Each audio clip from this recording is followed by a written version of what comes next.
கர்த்தரின் பரிசுத்த நாமத்துக்கு ஸ்தோத்திரம். எல்லாரும் எப்படி இருக்கிறீங்க? சூப்பரா ஷைனிங்கா இருக்கணும் எப்போது தேவ பிள்ளைகள். நம்ம ஒரு சின்ன ஜெபம் செய்து செய்திக்குள்ள கடந்து செல்லுவோம். கண்களை மூடி ஜெபிப்போம்.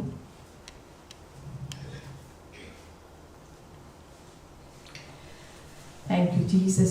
அன்பின் பரலோக தந்தையே, அப்பா ஆண்டவரே, இந்த பரிசுத்த ஓய்வு நாள் எங்களுக்கு நீங்க தந்ததுக்காக உமக்கு நாங்க நன்றி செலுத்துகிறோம் ராஜா. அப்பா ஏசப்பா, உங்களோட தெய்வீக பிரசன்னம் இந்த ஆண்டவரே இந்த இடத்த முழுவதையும் நிரப்பதுக்காக உமக்கு நாங்க நன்றி செலுத்துகிறோம் ராஜா. நித்திய ஜீவன் பிரேயர் ஹவுஸ் நீர் ஆசீர்வதிக்கணும், மலேசியா தேசத்தை நீர் ஆசீர்வதிக்கணும் ராஜா. வந்திருக்கிற பிள்ளைகள், லைவ்ல பார்த்து கொண்டிருக்கிற பிள்ளைகள் அத்தனை பேரும் நீங்க பேர் பேராக ஆசீர்வதிக்கணும் ராஜா. அப்பா ஆண்டவரே, இந்த நாள்ல நீங்க பேசக்கூடிய வார்த்தைகள் எல்லோருக்கும் பிரயோஜனமாக இருக்கட்டும் ராஜா. அப்பா, நாங்க எல்லோரும் பாவிகள் அப்பா.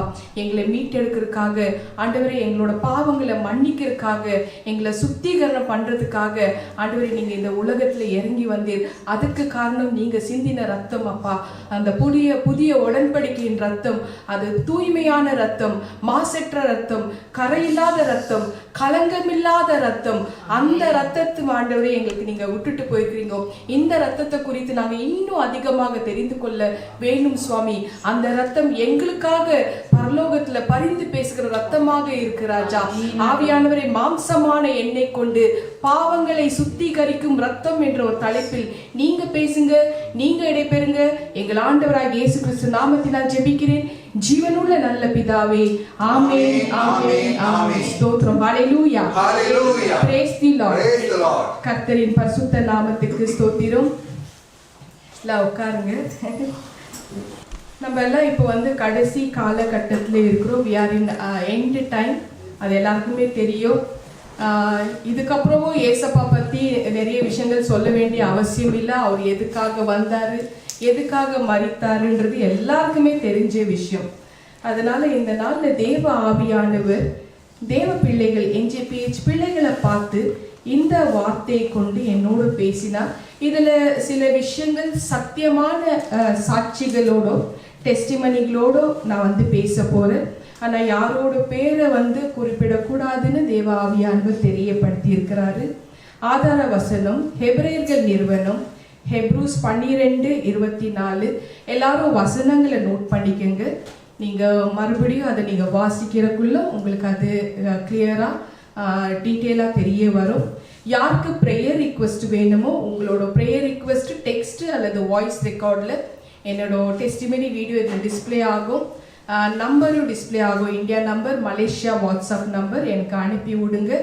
தேவனோட சமூகத்தில் ஜெபம் பண்ணி பதில் வந்த உடனே நானே உங்களுக்கு கால் பண்ணி தெரியப்படுத்துவேன். ஹல்லேலூயா. கர்த்தரின் பரிசுத்த நாமத்துக்கு ஸ்தோத்திரம்.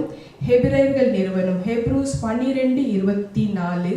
புது உடன்படிக்கையின் மத்தியஸ்தராகிய இயேசு கிறிஸ்துவின் இடத்துக்கும் ஆபேலினுடைய ரத்தம் பேசினதை பார்க்கிலும் நன்மையானவர்களை பேசுகிற ரத்தம் ஆகிய தெளிக்கப்படும் ரத்தத்தின் இடத்துக்கும் வந்து சேர்ந்தீர்கள். நம்மை பார்த்து தேவ ஆவியானவர் தெரியப்படுத்துறார். NJPH பிள்ளைகள் தெளிக்கப்பட்ட ரத்தத்துல நம்ம சுத்திகரணம் பண்ணி அவருக்கு அந்த ரத்தம் பேசுகிற ரத்தம், நன்மையானவைகளை பேசுகிற ரத்தம் ஆகிய அந்த ரத்த இடத்துக்கு நம்ம வந்து சேர்ந்து இருக்கிறோம். சோ பாவங்கள் ஒரு பாவம் இல்லை, பாவங்களை சொல்லியிருக்கிறார். ஸோ ஒருத்தரோட பாவங்கள் சகல பாவங்கள் இருக்கு. இதுல அநேகர் உலகமே பாவத்துல இருக்கிறக்குள்ள சர்வலோகத்தின் பாவம் தான் சொல்ல முடியும் இல்லையா? ஹல்லேலூயா. கர்த்தரின் பரிசுத்த நாமத்துக்கு ஸ்தோத்திரம். தி blood that cleanses sins. இந்த தலைப்புல தேவ ஆவியானவர் என்னோட எனக்கு பேச சொல்லி இருக்கிறார். பாவங்களை சுத்திகரிக்கும் ரத்தம். ஹல்லேலூயா. கர்த்தரின் பரிசுத்த நாமத்துக்கு ஸ்தோத்திரம். ஸோ அநேகர் இப்ப நம்மளுக்கு தெரியுது பாவம்னா என்னன்றது தெரிஞ்சு நம்ம ஆண்டவராகிய இயேசு கிறிஸ்து உள்ளத்துல ஏற்றுக்கொண்டு பாவ அறிக்கை பண்ணி அவருக்கு இருதயத்தை கொடுத்து நம்ம முழுக்க ஞானஸ்தானம் எடுத்துக்கிறோம். அதுக்கப்புறம் நம்ம பாவத்திலேருந்து நம்ம வந்து விடுதலை ஆகியிருக்கிறோன்ற ஒரு நம்பிக்கை விசுவாசம் நமக்குள்ள வந்துடுது. நம்ம எல்லாருமே என்ஜேபிஹெச் பிள்ளைகள், இப்போ இருக்கிற பிள்ளைகள் அத்தனை பேரும் தெரிந்து கொள்ளப்பட்ட பிள்ளைகள். ஸோ காட் ஆல்ரெடி சூஸ் பண்ணிட்டார். ஸோ அவர் இடத்துல வந்து சேர்ந்துட்டோம். ஆனால் அநேகர் வந்து நம்ம சுற்றி இருக்கிற உலக மக்கள் அநேகர் வந்து பாவம் தெரியாமலே பாவம் செய்து கொண்டிருக்கிறாங்க. ஸோ தெரியாமலே தங்களை வந்து பாவத்தில் வதைத்து கொண்டிருக்கிறார்கள். ஸோ இப்படிப்பட்ட பிள்ளைகளுக்கு தேவ ஆவியானவர் தெரியப்படுத்துறாரு, மனுஷர்களுடைய பாவத்தை சுமந்து தீர்க்கும்படி இந்த உலகத்துல தேவ ஆட்டுக்குட்டியானவர் ஆகிய இயேசு கிறிஸ்து வந்தார் இல்லையா? ஸோ அப்படிப்பட்ட தேவன் நம்ம எல்லோரும் ஆடுகளை போல வழி தப்பி போனோம். ஆனாலும் தேவனோ எல்லா பாவத்தையும் தன்னுடைய ஒரே பேரான குமாரன் மேல விழ பண்ணினார். எல்லா பாவங்கள் அவர் மேல வைக்கப்பட்டது. அவர் எப்படி இருந்தார்னாக்கா, ஒரு படுகிறவனுக்கு முன்பாக கொண்டு போகிற ஒரு ஆட்டை போலவும் இயேசு இருந்தார். அங்கே மயிர் கத்தரிக்கிறவருக்கு முன்பாக நிற்கிற ஆட்டுக்குட்டியை போல இயேசு இருந்தார். அவர் தன்னுடைய வாயை திறக்கவில்லை. எல்லோருடைய பாவ பாரம் அவர் மேல வைக்கப்பட்டது, அவர் சுமந்தார் அப்படின்னு தேவ ஆவியானவர் தெரியப்படுத்துறார். ஸோ ஒருத்தர் 2 பேரோட பாவங்கள் கிடையாது, சகல உலகத்தில் உள்ள அத்தனை பேரோட பாவங்கள் அவர் மேல வைக்கப்பட்டது. ஸோ நம்ம எல்லாருமே வழி தப்பி போயிருந்தோம். ஸோ நம்ம சத்தியத்தை தெரிந்து கொண்டு நம்ம வந்து ஆண்டவரோட வழியில வர ஆரம்பிச்சிட்டோம் இல்லையா? அநேகர் வந்து பாவத்திலே தெரியாமலே மூழ்கி இருக்கிறாங்க. அப்படி இருக்கிற பிள்ளைகளை நம்ம எப்படி வந்து காப்பாற்ற முடியும்? ஏன்னா என்ஜேபிஹெச் பிள்ளைகளுக்கு மிகப்பெரிய ரெஸ்பான்சிபிலிட்டி இருக்கு. நம்ம கண்ணுக்கு முன்னாடி அழிந்து போகிற ஆத்மாக்களை காப்பாற்றணுன்றது தான் நம்மளோட துடிப்பாக இருக்கணும். அதுக்காக தான் தேவன் நம்மளோட பூமியில வைத்திருக்கிறார். அவரோட நோக்கம் ஒன்று இருக்கு இல்லையா? வைத்திருக்கிறாரு. 1 யோவான் 1 ஜான் 2:2 அப்படி ஏசப்பா என்ன பண்ணாரு? 1 யோவான் 1 ஜான் 2ஆம் அதிகாரத்துல 2ஆம் வசனம், பாவங்களை நிவர்த்தி செய்கிற கிருபாதார பலி அவரே, நம்முடைய பாவங்களை மாத்திரம் அல்ல சர்வலோகத்தின் பாவங்களையும் நிவர்த்தி செய்கிற பலியாக இருக்கிறார் அப்படின்னு வந்து தேவ ஆவியானவர் தெரியப்படுத்துறார். இதுல ரொம்ப ரொம்ப இம்பார்ட்டன்டான விஷயம் என்னன்னாக்கா, பாவங்கள் எப்படி வருது? பிதா வந்து ஆதியிலேயே மோசேக்கு வந்து நியாயப்பிரமாணத்தை கட்டளையிட்டுட்டார். எல்லா விஷயங்களும் அடக்கி அவரோட லாவை வந்து 10 கட்டளையாக கொடுத்துட்டார் இல்லையா? ஸோ அது ஃபாலோ பண்ணாததுனால தான் குமாரன் இறங்கி வராரு.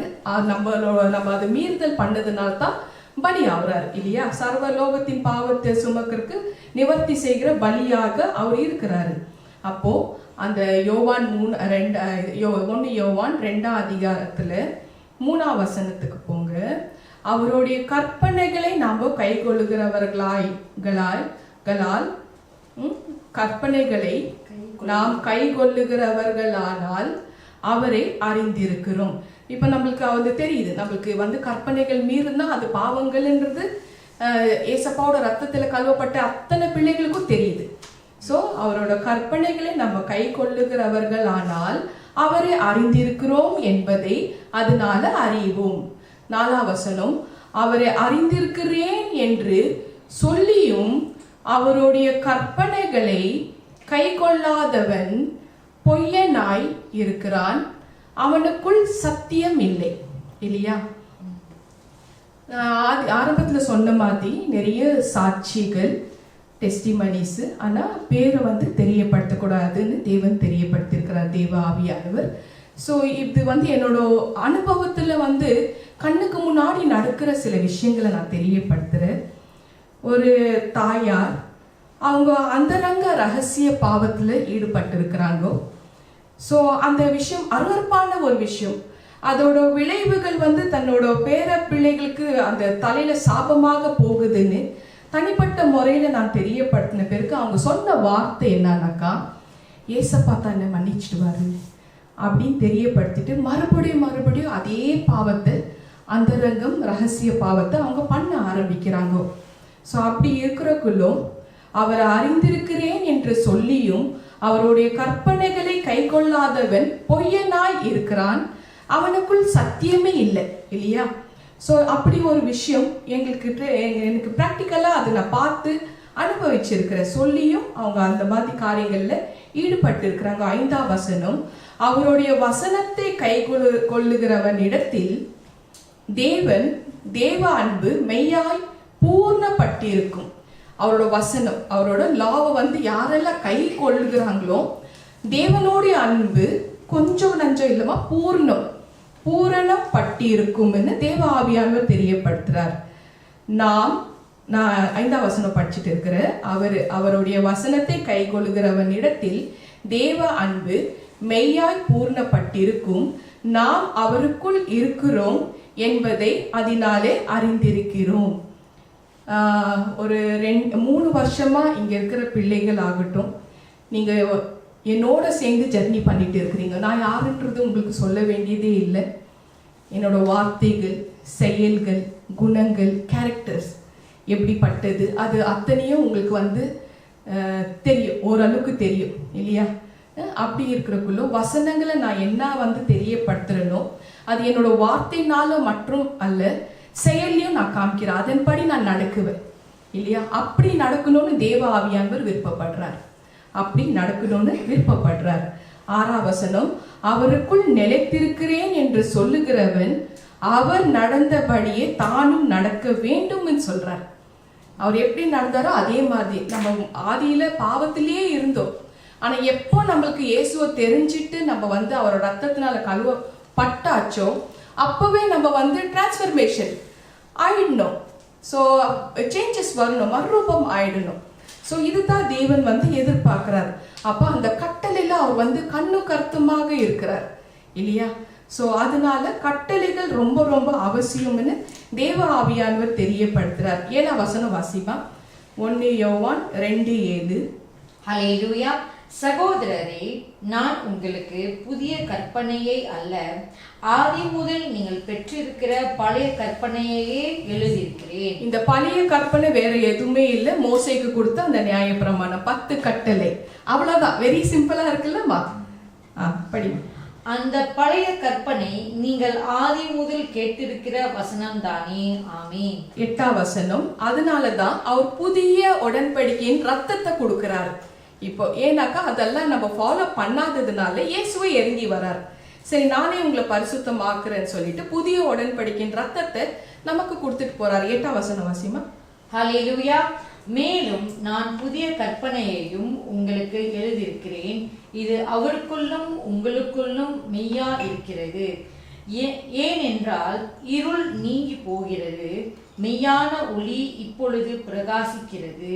ஆமென். ஒளி அவர்தான். சோ இருள் நீங்கி ஒளி வரணும்னா புதிய உடன்படிக்கையின் ரத்தத்தை நமக்கு கொடுத்திருக்கிறாரு. இந்த நாள்ல தேவ ஆவியானவர் அவருடைய ரத்தத்தை பத்தி பேச சொல்லி இருக்கிறாரு.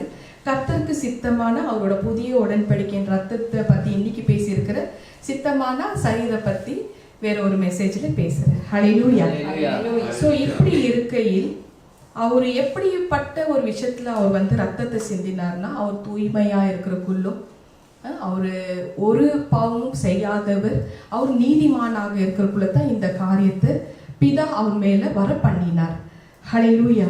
இப்படி இருக்கிறக்குள்ள அதற்காகத்தான் கர்த்தராகிய இயேசு கிறிஸ்து இந்த உலகத்தில் வந்தாருன்னு தேவ ஆவியானவர் தெரியப்படுத்துறார். அதனால்தான் மேத்யூ 5ஆம் அதிகாரத்துல 17ஆம் வசனத்தின்படி நாம் நியாய பிரமாணங்களையும் தீர்க்க தரிசனங்களையும் நான் அழிக்க வரல, அதை நிறைவேற்ற வந்தேன்னு சொல்றாரு. அதை சொல்லி 18ஆம் வசனத்துல என்ன சொல்றாரு நம்ம பார்க்கலாமா? ஏன்னா அவ்வளோ ஸ்ட்ராங்கா அந்த லாவை டைட் பண்றார், கடினப்படுற ஸ்ட்ராங் படுத்துறார். 18ஆம் வசனம் வாசிமா. ஹல்லேலூயா. வானமும் பூமியும் ஒழிந்து போனாலும் நியாய பிரமாணத்தில் உள்ளதெல்லாம் நிறைவேறும் அளவும் அதில் ஒரு சிறு எழுத்தாகிலும் ஒரு எழுத்தின் உறுப்பாகிலும் ஒளிந்து போகாது என்று மெய்யாகவே உங்களுக்கு சொல்லுகிறேன். ஆமென்.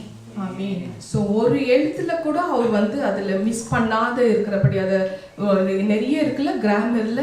ஸோ அதுல ஒன்று கூட மிஸ் பண்ணக்கூடாது. 1000 டைமென்ஷன் இருக்கு ஒரு ஸ்பேஸில், ஒரு ஃபுல் ஸ்டாப்ல, ஒரு நிறைய கிராமர்னால தெரிஞ்சுக்கலாம் நீங்க.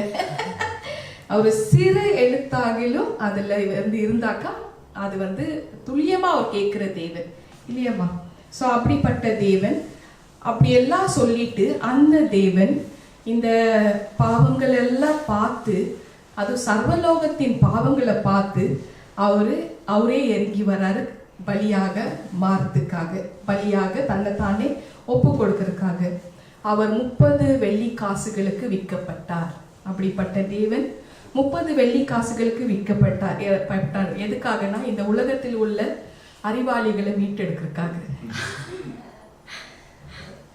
ஸோ அது அடிமைத்தனத்துல இருக்கிறாங்க இல்லையா, அந்த அடிமைகளை வந்து மீட்டெடுக்கிறதுக்காக, அறிவாளிகளை மீட்டெடுக்கிறதுக்காக அவர் வந்து இந்த உலகத்தில் வந்தார். நிறைய பேருக்கு இயேசு எதுக்காக வந்தாருன்னு கூட தெரியாது, ஏன் அவர் வந்து பலியானார், ரத்த சிந்தினார்னு கூட தெரியாது. ஸோ இப்படிப்பட்ட உலகத்துல நம்ம எல்லாரும் வாழ்ந்துட்டு இருக்கிறோம். அது அந்த மாதிரி நபர்களை பார்த்து தேவ ஆவியானவர், அந்த கட்டளை கற்பனைகளை மீறின நபர்களை பார்த்து தேவ ஆவியானவர் தெரியப்படுத்துறாரு. Are you a big intellectual? நீ ஒரு புத்திசாலியா, நீ ஒரு அறிவாளியான்னு கேட்குறாரு. ஸோ அதுக்கு பதில் எப்படி வந்து தெரியப்படுத்துறது இல்லையா? தான் செய்யறது தான் கரெக்டுன்னு நினைக்கிற ஜனங்களுக்கு இது செய்யறது தப்புன்றது விலைக்கு சொல்றதுக்கு ரொம்ப ஃபியூ பீப்புள் தான் இருக்கிறாங்க.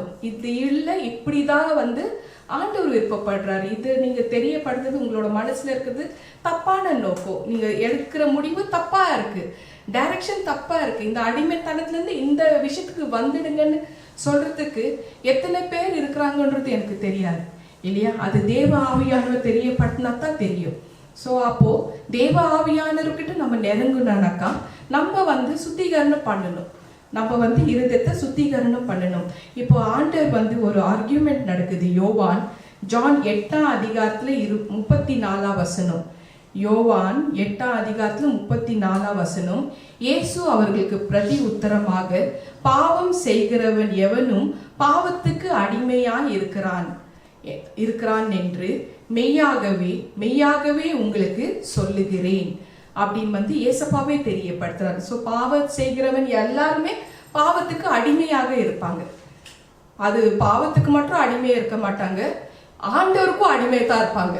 ஒரு அடிமையான வாழ்க்கையில இருப்பாங்க. ஃப்ரீயே கிடைக்காது, ஃப்ரீடமே இருக்காது, சுதந்திரம் கிடைக்காதுன்னு தேவ ஆவியானவர் தெரியப்படுத்துறார். 35ஆம் வசனம். அதுல அடிமையானவன் என்றைக்கும் வீட்டிலே நிலைத்திரான். ஃபார் எக்ஸாம்பிள் வந்து உலக மக்கள் எதுல அடிமையா இருக்கிறாங்க? கேம்பிளிங்கு, நம்பர் விளையாடுறது, ஜூது விளையாடுறது, ட்ரக் அடிக்டடா இருக்கிறது, ஆல்கஹால்ல, இதுலெல்லாம் வந்து அடிமைத்தனத்துல இருக்கிறாங்க. அப்படிப்பட்ட நபர்கள் ஃபார் எக்ஸாம்பிள் இந்த ஆல்கஹால் குடிக்கிறது, குடியில வந்து கண்டினியூஸா குடிக்கிறதுனால என்ன ஆகுது? இருதயத்துல உள்ள எல்லா பார்ட்ஸுங்களும் செயல் இல்லாம போயிடுது, டேமேஜ் ஆயிடுது. போதையில் அடிமையா இருக்கும் நரம்பெல்லாம் ரொம்ப அப்படியே ஷேக் ஆகும். ஸோ அப்படிப்பட்ட ஒரு விஷயத்துல அப்படி இருக்கிறக்குள்ளோ இந்த 35ஆம் வசனத்தின் படி தேவ ஆவியானவர் தெரியப்படுத்துறாரு, அடிமையானவன் என்றைக்கும் வீட்டுல நிலைத்திரான். ஒண்ணு அவன் வந்து ஹாஸ்பிட்டல்ல இருக்கணும், இல்ல ஜெயில இருக்கணும், அடுத்தது 3வது கல்லறையில தான் இருக்கணும் இல்லையா. இந்த 3 இடத்த தவிர வேற ஏதாவது இடம் இருக்கா பாவத்தில் அடிமையா இருக்கிறவங்களுக்கு இல்லையா? எதுவும் இல்லை இல்லம்மா. ஒன்று ஹாஸ்பிட்டலு, இல்லை ஒன்று ஜெயிலு, இல்லை ஒன்று கல்லறை. இந்த 3 தவிர வேற எதுவுமே இல்லைன்னு தேவ ஆவியானவர் தெரியப்படுத்துறார். ஸோ அந்த 35ஆம் வசனத்துல அதை அப்படியே கண்டினியூ பண்ணா, குமாரன் என்றைக்கும் நிலைத்திருக்கிறான். அடிமையானவன் என்றைக்கும் வீட்டில் நிலைத்திரான், குமாரன் என்றைக்கும் நிலைத்திருக்கிறார். ஸோ எப்போதும் வீட்டில் வந்து குமாரன் எப்போதும் இருக்கிறாருன்னு தேவ ஆவியானவர் தெரியப்படுத்துறார். 36ஆம் வசனம். ஆகையால் குமாரன் உங்களை விடுதலை ஆக்கினால் மெய்யாகவே விடுதலை ஆவீர்கள் இல்லையா? மெய்யாகவே விடுதலை ஆவீர்கள் என்று தேவ ஆவியானவர் தெரியப்படுத்துறார். அதுக்கு வழி ஒண்ணுதாம்மா, அவருடைய ரத்தம்.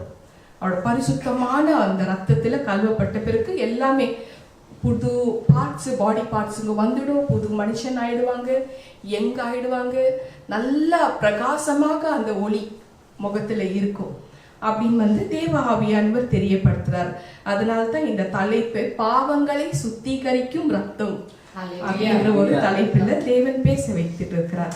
ஹல்லேலூயா. ஹல்லேலூயா. ஒரு பிரதர் இருந்தாரு. அவர் வந்து அதான் நான் சொன்ன மாதிரி பேரை வந்து தெரியப்படுத்தக்கூடாது. நிறைய இன்டெலெக்சுவல்ஸ் நான் வந்து சந்திச்சிருக்கேன். தனித்தனியாக வந்து என்னை வந்து பார்க்க வருவாங்க. அவங்க வந்து இடைப்பட்ட காலத்தில் என்ஜிபிஹெச் மினிஸ்ட்ரியில் விடுதலை ஆன சிலரை டெஸ்டிமனி பார்த்துருக்குறாங்க. போதிலேருந்து விடுதலை ஆன நபர்கள் அவங்களோட வாழ்க்கையை பார்த்து புது மனுஷனாக மாறுந்த பார்த்து என்னை பர்சனலாக வந்து காண்டாக்ட் பண்ணி என்கிட்ட வந்தாங்க டெலிவரன்ஸ் ப்ரேயருக்கு. He's a doctor. அவர் ஒரு டாக்டர், நல்ல ஃபேமஸான டாக்டர், ரொம்ப புத்தி கூர்மை உள்ள ஒரு டாக்டர், இன்டெலெக்சுவல் ப்ரொபெட் அப்படின்னு சொல்லிட்டு நீல் டவுன் போட்டு அழ ஆரம்பிச்சிட்டார். அழுது அவர் தெரியப்படுத்தினார், அம்மா தயவு செஞ்சு உங்கள் கரங்களை வந்து என் தலைமையில் வைத்து நீங்கள் ஜெபம் பண்ணுங்க. நான் போதை மாத்திரை சாப்பிட்டு அதற்கு நான் அடிமையாக இருக்கிறேன். ஐ ஆம் அ ட்ரக் அடிக்ஷன் அப்படின்னு வந்து தெரியப்படுத்துகிறார். ஸோ இதில் நான் அடிமையாக இருக்கிறேன், தயவு செஞ்சு என்ன இதுலேருந்து விடுதலை ஆக்கிறதுக்கு நீங்கள் தான் ஜெபம் பண்ணணும். கடைசியாக வராங்க பாருங்க, ஆண்டவர்கிட்ட தேடி வராங்க. ஸோ ரொம்ப ஃபேமஸான டாக்டரு. அப்படி வந்து அவர் இந்த போதையிலேருந்து அடிமைத்தனத்துலேருந்து விடுதலை ஆக்கணும்னு ஏசப்பா தேடி வராங்க. அவங்களுக்கு நான் என்ன சொல்லியிருப்பேன், ஏசப்பாவோட ரத்தம் தான் உங்களை சுத்திகரிக்க முடியும், அதுதான் நான் சொல்கிற வார்த்தை இல்லையாம்மா. அது தெரியப்படுத்தினேன். அடுத்தது இன்னொரு பிரதரு அரசாங்கத்தில் நல்ல ஒரு பெரிய அதிகாரி அந்த ஸ்தானத்தில் இருக்கிறாரு. மிகப்பெரிய ரெஸ்பான்சிபிலிட்டியான ஒரு வேலை, ஆனால் வேலை அவருக்கு ஜாபு, ஆனால் ஆல்கஹாலுக்கு அடிமையாக இருக்கிறார். நரம்பெல்லாம் ரொம்ப அப்படியே ஷேக் ஆகும். அவரால் ஒரு டாக்குமெண்ட் கூட ஹி கேனாட் சைன் போட முடியல. ரொம்ப ரெஸ்பான்சிபிலிட்டியான ஒரு வேலையில் இருந்து இந்த மாதிரி ஆல்கஹாலில் அந்த அடிக்ஷன்லேருந்து வெளியில் வர முடியல. ஸோ இந்த மாதிரி அடிக்ஷன்லேருந்து வெளியில் வர முடியல, எனக்காக ஜெபம் பண்ணுங்க டாக்டர்னு கேட்குற நபர்கள் உண்டு. பெண்கள் மற்றும் இல்லை, ஆண்கள் மட்டும் இல்லை, பெண்களும் இந்த விஷயத்தில் ஈடுபட்டிருக்கிறாங்கன்னா எவ்வளோ கொடுமையான விஷயம் இல்லையா. இன்னொரு பிரதர், அவருக்கு வந்து ஹார்ட்டு ஒரு ஸ்ட்ரோக் மாதிரி ஒரு அட்டாக் வருது அவருக்கு. அவங்க மனைவி ப்ரேயர் ரிக்வெஸ்ட் அனுப்புகிறாங்க, மரண கண்டம் இருக்கு அவருக்கு. இதில் வந்து அவர் ஒரு நாளைக்கு 3 பேக்கெட்டாவது சிகரெட் ஸ்மோக் பண்ணுவார். அவர் ஜபத்துக்கு வராரு, நான் தெரியப்படுத்துகிறேன், இந்த மாதிரி மரணத்தின் ஆவி உங்களை அட்டாக் பண்ணிட்டு இருக்கு, இப்போ நீங்கள் ஹோலி வாட்டர் குடிக்கிறோன்னாக்கா இதெல்லாம் இந்த பழக்கத்தை நீங்கள் கொஞ்சம் விடணும் அப்படின்னு தெரியப்படுத்துறக்குள்ளோ அவர் வந்து அந்த பழக்கத்தில் அடிமையாக இருக்கிறதுனால அவரால் முடியல, விடுறதுக்கு முடியல. அவர் தலை ஆட்டிட்டு போயிட்டாரு. எல்லாரும் நல்லா கேட்டுக்கங்க, யாரெல்லாம் டெலிவரன்ஸ்க்கு இங்கே நம்ம இடத்துல என்ஜேபிஹெச்க்கு வராங்களோ ஒரு 10 பேர் வந்தால் 10 பேரும் சம்பூர்ணமாக விடுதலை ஆயிட்டு மனத்திருந்தல் ஆயிட்டு போறவங்கன்னு நினைக்காதீங்க. 8 பேர் பின்வாங்கி போறாங்க, அதுல 1-2 பேர் தான் கரெக்டா இறைவனோட பாதையில நடக்கிறாங்க, எல்லா அடிமைத்தனத்துலலாம் விட்டுட்டு.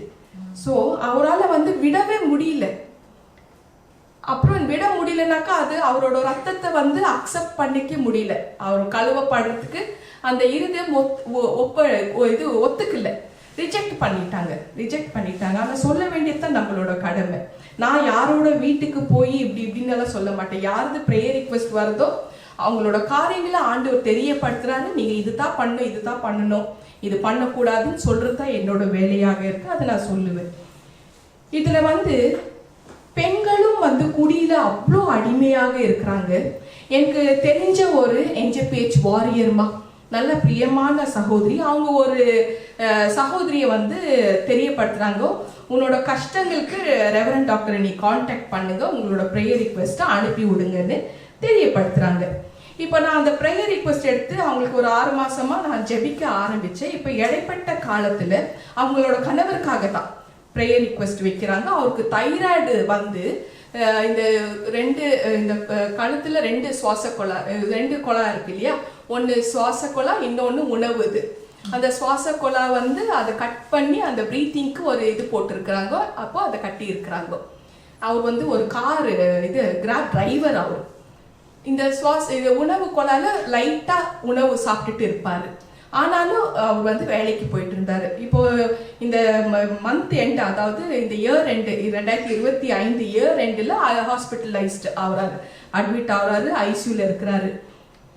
ஜனவரி 1ஆம் தேதி வருது இந்த வருஷம் 2026 ஜனவரி 1ஆம் தேதி அந்த சகோதரி வந்து என்னோட NJPH வாரியருக்கு தெரியப்படுத்துறாங்க, சிஸ்டர் நீங்கள் டாக்டர் கிட்ட சொல்லுங்க, எனக்கு அவருக்கு வந்து ரொம்ப முடியாமல் இருக்குது, அவர் ஐசியூவில் வச்சிருக்கிறாங்க, சுகர் வந்து ஒரு கால் எடுத்துட்டாங்க, இன்னொரு கால் இப்போ எடுக்கிறோன்னு சொல்கிறாங்க. இது எனக்கு ரொம்பவே இதாக இருக்குது. அவங்க சொன்ன விதத்தில் நீங்கள் புரிஞ்சுக்கலாம். அவருக்கு வயசு இப்போ வந்து 51 52 வயசு தான்மா. 2 பிள்ளைகள், ஒருத்தர் காலேஜ் படிக்கிறாங்க, இன்னொரு சின்ன அபிலாஷ் மாதிரி ஒரு பையன் 11 வயசு பையன். ஸோ அப்படி இருக்கிறக்குள்ளோ அந்த மனைவி சொன்னது என்னன்னாக்கா, நான் வந்து சைனாவுக்கு ட்ரிப்புக்கு போனோம் ஜனவரி 15க்கு மேலே. அவரோட முடிவு எப்போன்னு ஆண்டவர்கிட்ட கேட்டு சொல்லிடுங்க. அந்த முடிவு என்ன தெரியுமா? டெத்து. கேட்டு சொல்லுங்க. அப்போ நான் ட்ரிப்பை நிம்மதியாக போயிட்டு வரல. இப்படியே இழுத்துட்டு போனால் என்னால் வந்து எதுலேயும் ஃபோக்கஸ் பண்ண முடியல அப்படின்னு சொல்லிட்டு தினந்தோறும் அவங்க ஆல்கஹாலில் குடிச்சிட்டு இருக்கிறாங்க.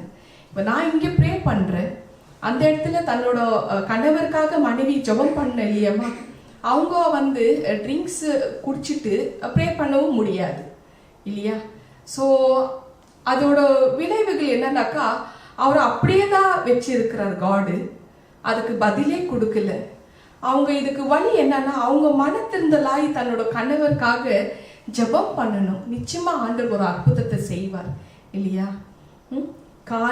2 கால் எடுத்துட்டா நான் உயிர் இருக்கு இல்லையாம்மா, அந்த உயிர் இருக்கிறக்குள்ளோ அந்த உயிரை வந்து எப்போ போகுதுன்னு கேட்குற அளவுக்கு மனைவிமார்கள், சில மனைவிமார்கள், எல்லாரும் சொல்லலை நான், ஏன்னா என்கிட்ட வந்த சகோதரிமார்கள் இப்படியும் சிலர் இருக்கிறாங்கன்றதான் தெரியப்படுத்துறேன்.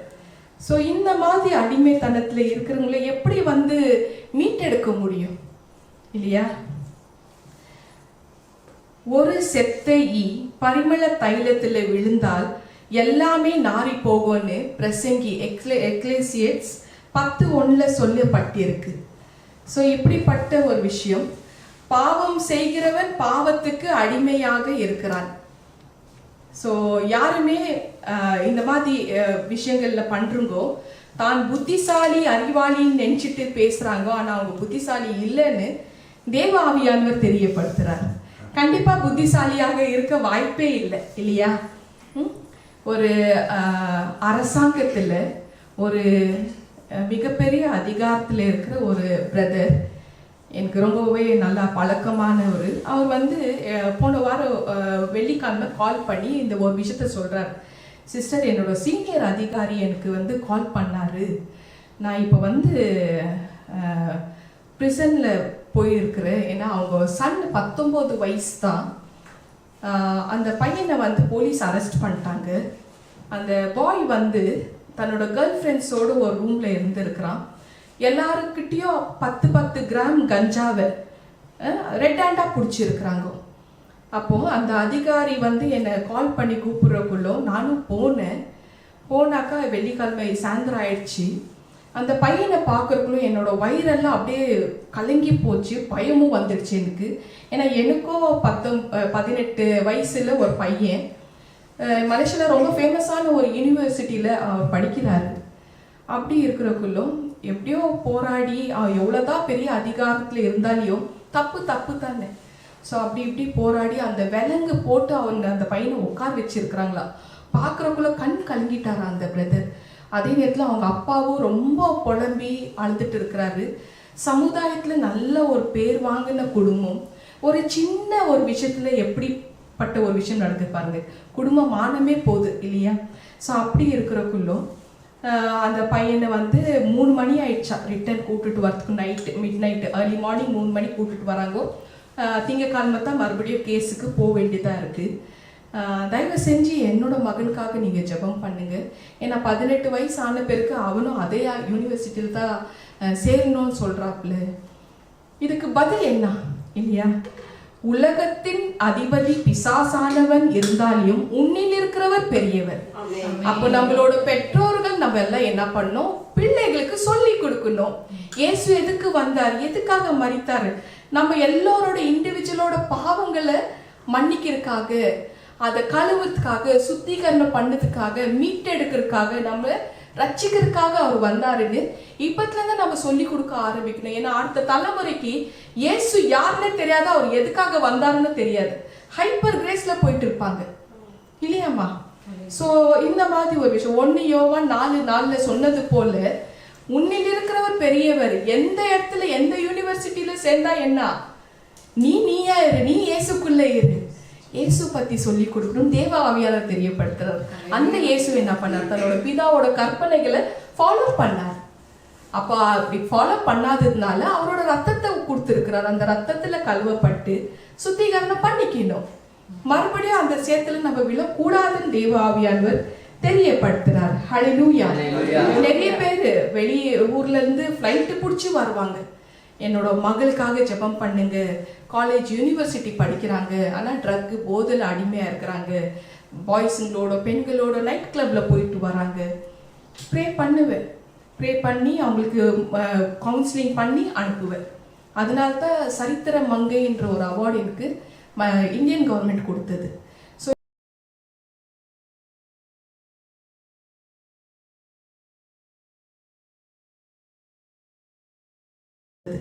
ஸோ இந்த மாதிரி நிறைய அந்த விஷயங்கள் எல்லாம் வந்து அவங்க பார்த்து கேட்டு விட்னஸோட ப்ரூவ் பண்ண பிறகு தான் எனக்கு அந்த அவார்டே வந்தது. சும்மா அப்படியே தூக்கி எல்லாம் கொடுக்கல அவார்டு.